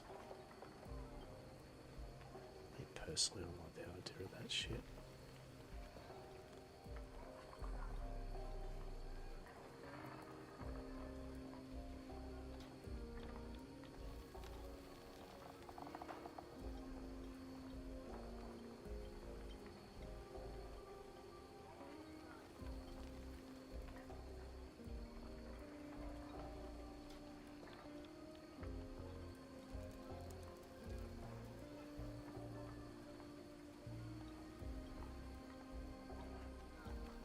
Yeah, I'm gonna totally go lazy wraith build. Totally. It's like, bruh, really? It's like, yeah, I am. That's what we're gonna do, right? That's the same. So this is cool. These are a bunch of cultists. Bless them. They're like, hey man, you're like, what's up? And they're like, oh, not much. Yeah, right. We're not the madmen, right? We're different. Like, we're different cultists, right? Like, don't worry about it. Like, do you want to hang out? You know, we're friendly and shit. Yeah, do you want to tell me where the temple? We're planning a ritual. Like, hey, we're planning a ritual, right? We could defend ourselves from mad cultists, air quote, right? But we need help rotating relics, right?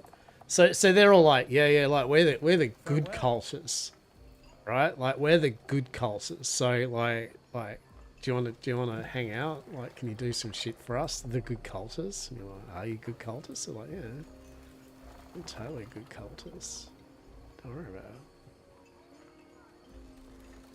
Now, there's actually something useful here because this actually gives us 9% increased minion cold damage, which we do have the cold on our Bone Daddy, and we've got cold on our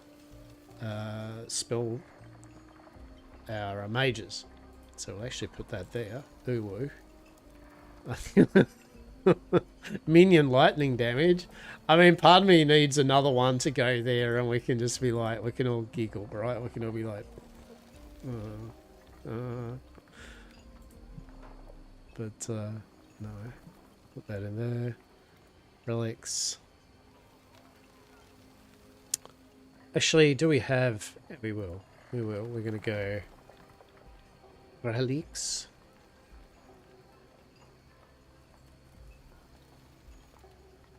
Let's go. Relics. And we'll just go purchase for 2,000. Yes, please. Oh, did I? Oh, shit. I bought 2 tabs there. Oh, well.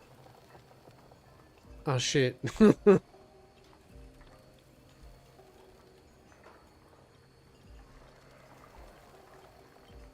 Oops. Okay. Okay. Alright. Misc. Tab priority. I would like.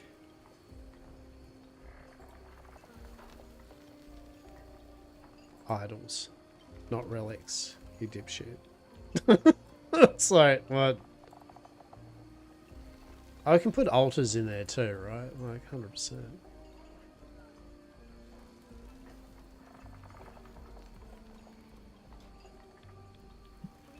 Yeah, put altars in there too. Please and thanks. Yeah, just call that misc. Color it misc. That's fine. Alright. And obviously once you get more money, you can buy more and more. So we just blew our proverbial money load there. Dump, uniques, relics. So if we put these out here now and we go, yeah, that'll go into our relics tab. Sweet. Oh, that's pretty cool. That's cool.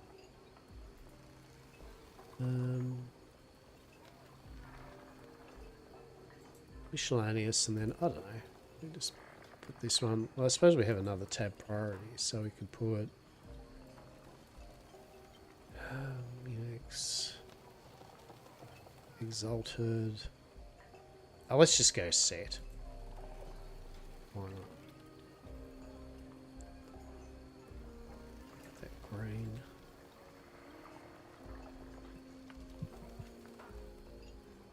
Yeah, cool. Alright. So we got set items, miscellaneous. Sweet. We got our uniques at the moment, and we've got our relics kind of set up. Cool, cool, cool. Put that in there, put that in there. Probably sell that.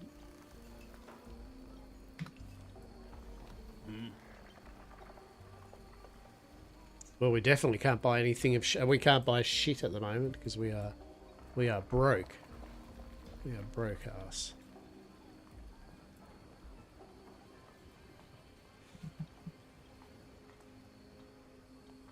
But definitely you can use the, I mean, you get more damage out of making the wraiths so that you summon them, right? For sure. But, I don't know. I don't know. I like the necromancer fantasy, right? I like the idea that you just roam around with literally a horde of the undead. And it's just you vibing, watching them kill shit, right? I'm okay with that.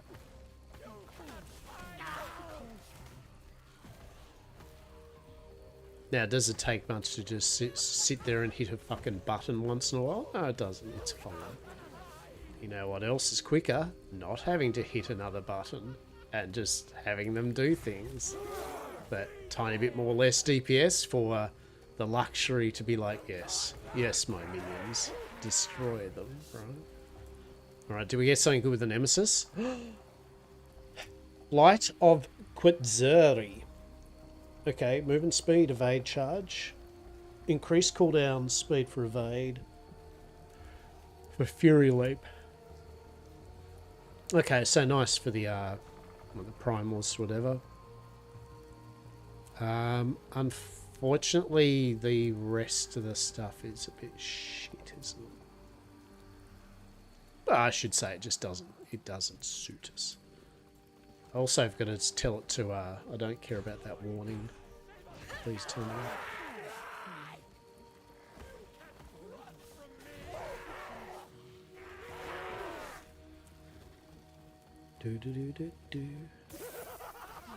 Oh, I see a loot lizard. I see a fucking loot lizard. Get him, my minions. Yes, to stop what you're doing. Kill everything. Kill that loot lizard. To fuck everything else.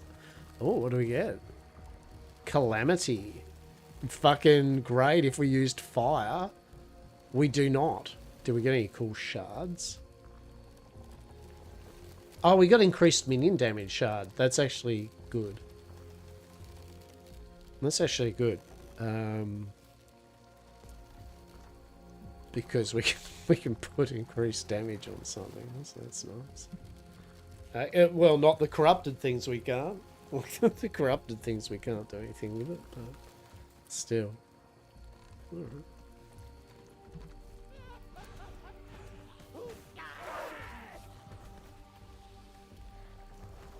Come on. Get him.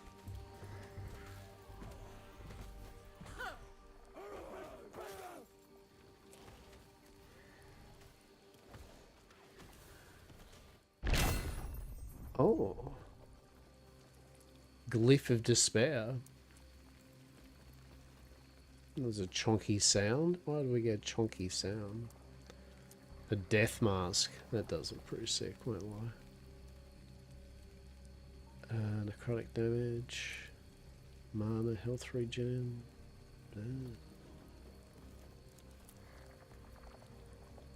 Nope.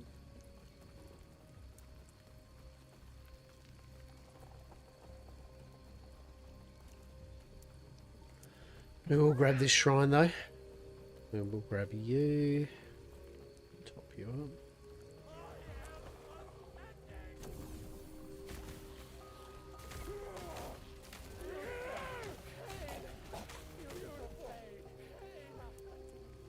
Alright, go over here.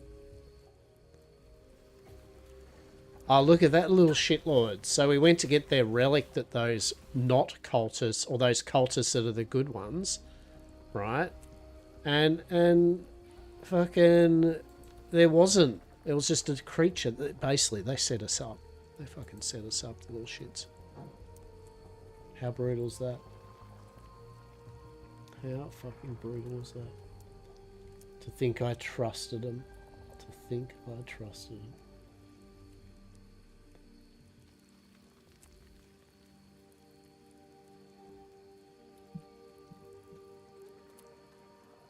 Ba-da-ba.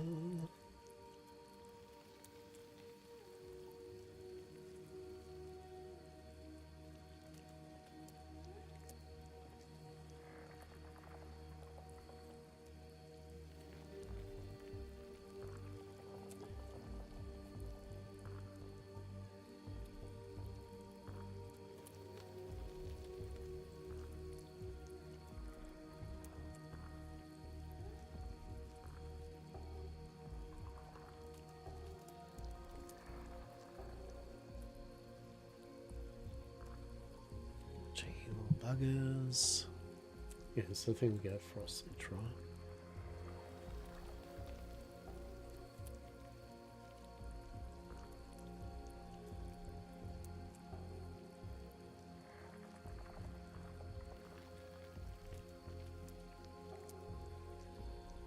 Right, and so now if we go, yeah, so now we can just have, now we have nothing but cryo shitlords. Delicious.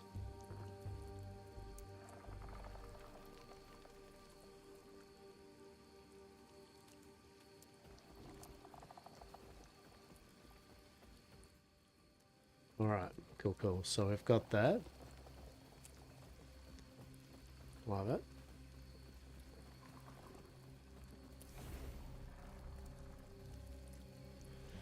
Portaling to the cultist camp. Yeah.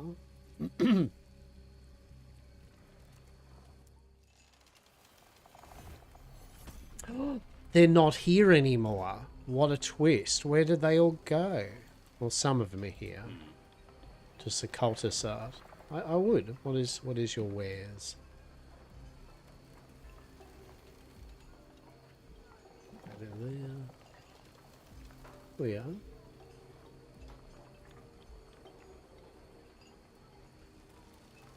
Greetings. Oh, that was one of them, wasn't it? Yeah.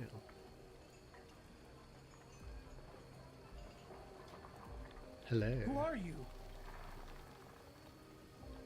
Okay, find the void horrors in the ruins of... Yeah, okay. Well done. The ruins of Welrin. What is interesting about the game is that you go through these different regions, and then when you travel through time or go forward in time, you actually go see those regions, whether they're... I thought this would be satisfying, but I feel nothing. No matter.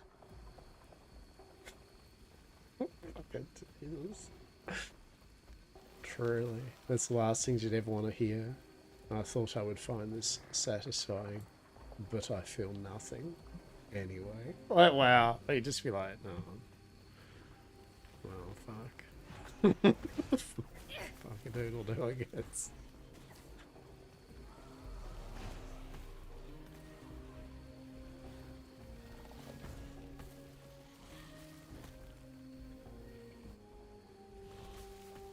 I mean, it's definitely, it's coming along, like the...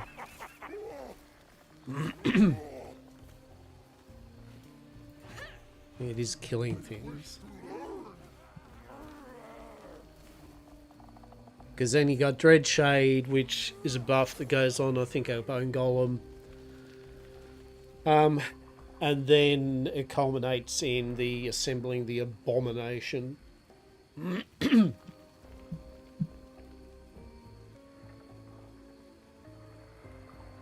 Assemble Abomination.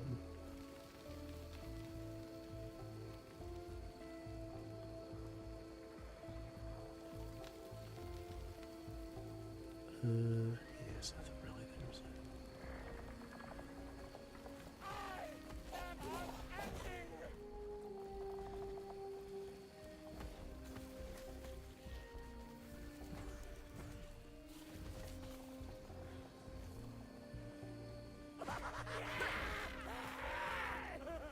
Oh, what do we got there?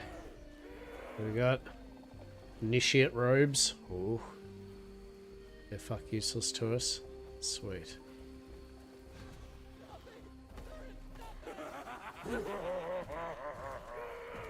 Fuck off, cultists. Not today, cultists. Yeah, we've got that happening. Spell slingers.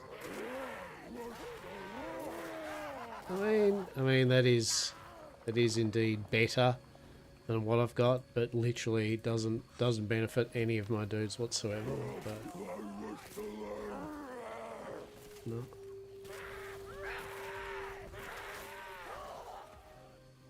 Oh shit. No. I was like, oh shit. It's like, well, yeah, it's half the intelligence that you've got. Cool. Sweet. How awesome's that, man?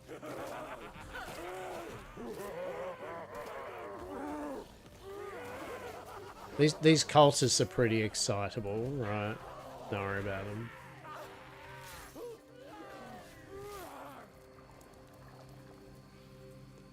Here we go. How about we make the...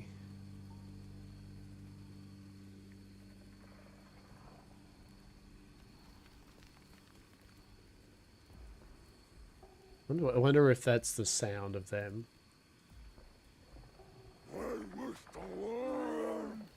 No, it's not. Okay. It's the voice volume.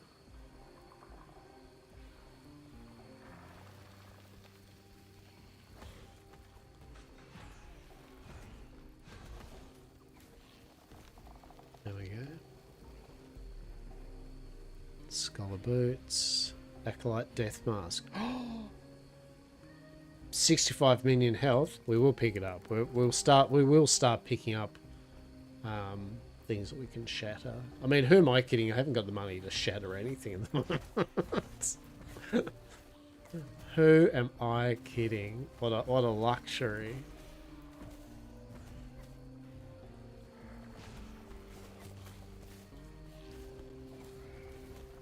Get them, my minions.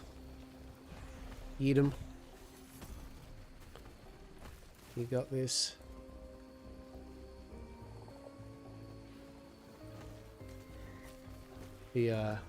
lack of minion buffs I find disturbing. Truly. They're like, yeah, I don't think we want you to be having a minion build at the moment. Tie and thanks.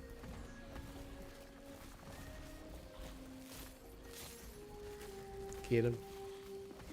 I mean, the minions are killing stuff though, right? Like, I mean, in general, it does feel smooth, right? Like, it does feel fine.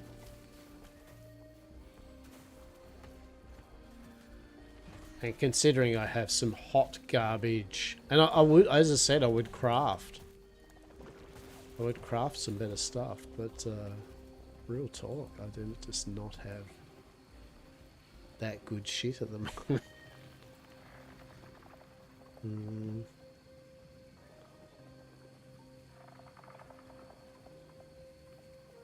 Wraiths appear at the target, but summon Wraith costs more mana.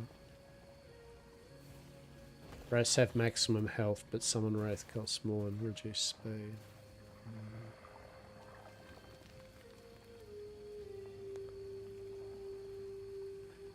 Oh, I need to go there anyway. So we're going to be looking at to get our fancy ass wraiths. We're going to need 1, 2, 3. We'll need 3 more levels up. 3 more levels up. Deals more necrotic damage. Deals more necrotic damage. Increased spend, cost less. The cost less isn't going to be an issue. Alright. Okay. One day we'll get some fancy, delightful equipment.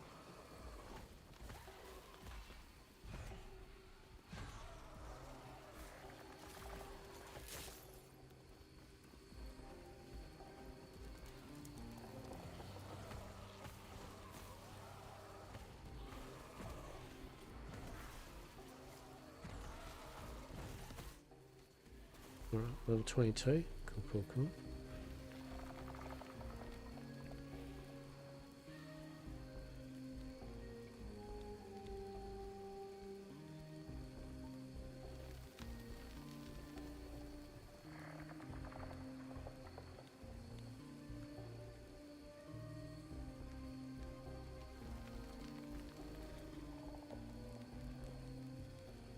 All the regen. All the survivability, all the Diego just sitting outside staring at me outside the window. He's had dinner. No, right, Diego? Hey? You alright? You good? Are you going to go up on the roof and fuck off for a while? Up to your surrogate house or something? Yeah. Oh, shit.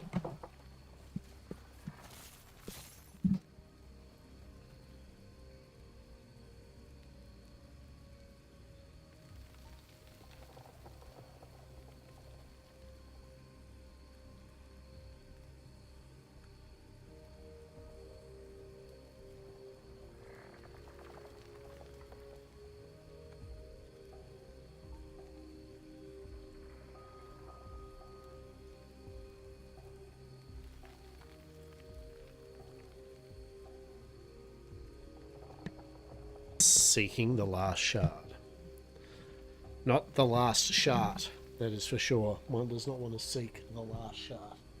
Or the first shard. Or a shard in general. Truly.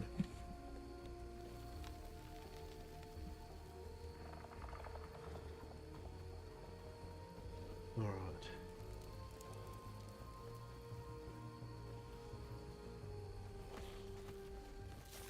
This dude's basically like, hey, can you kill me? I'm kind of semi-immortal.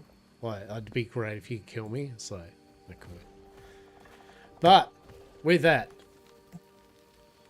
that's our little stream of Last Epoch for the day.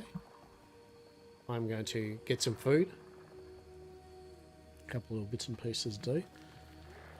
And yeah, as I said, we've done alright so far. We've leveled through a bit with Season 4 of Last Epoch. As I said, if you haven't played Last Epoch, it is a really, really good ARPG. Got some really good systems. Very enjoyable, and now's a good enough time to do it because it is the start of a new season. And they have got later in the year their expansion, which is coming out. So as I said, we are eating well in terms of ARPGs. But I shall be back on... well, it depends. I might be back on Sunday, which would normally be. But as I said, I'm entertaining the idea of doing a Monday evening stream instead. We shall see. But if I do, I do. But either way, it'll be in the next couple of days. But we will do something. I hope you all have a good rest of your morning, afternoon, and or evening, no matter what you're up to. And thanks for all popping in. And I shall speak to you all soon.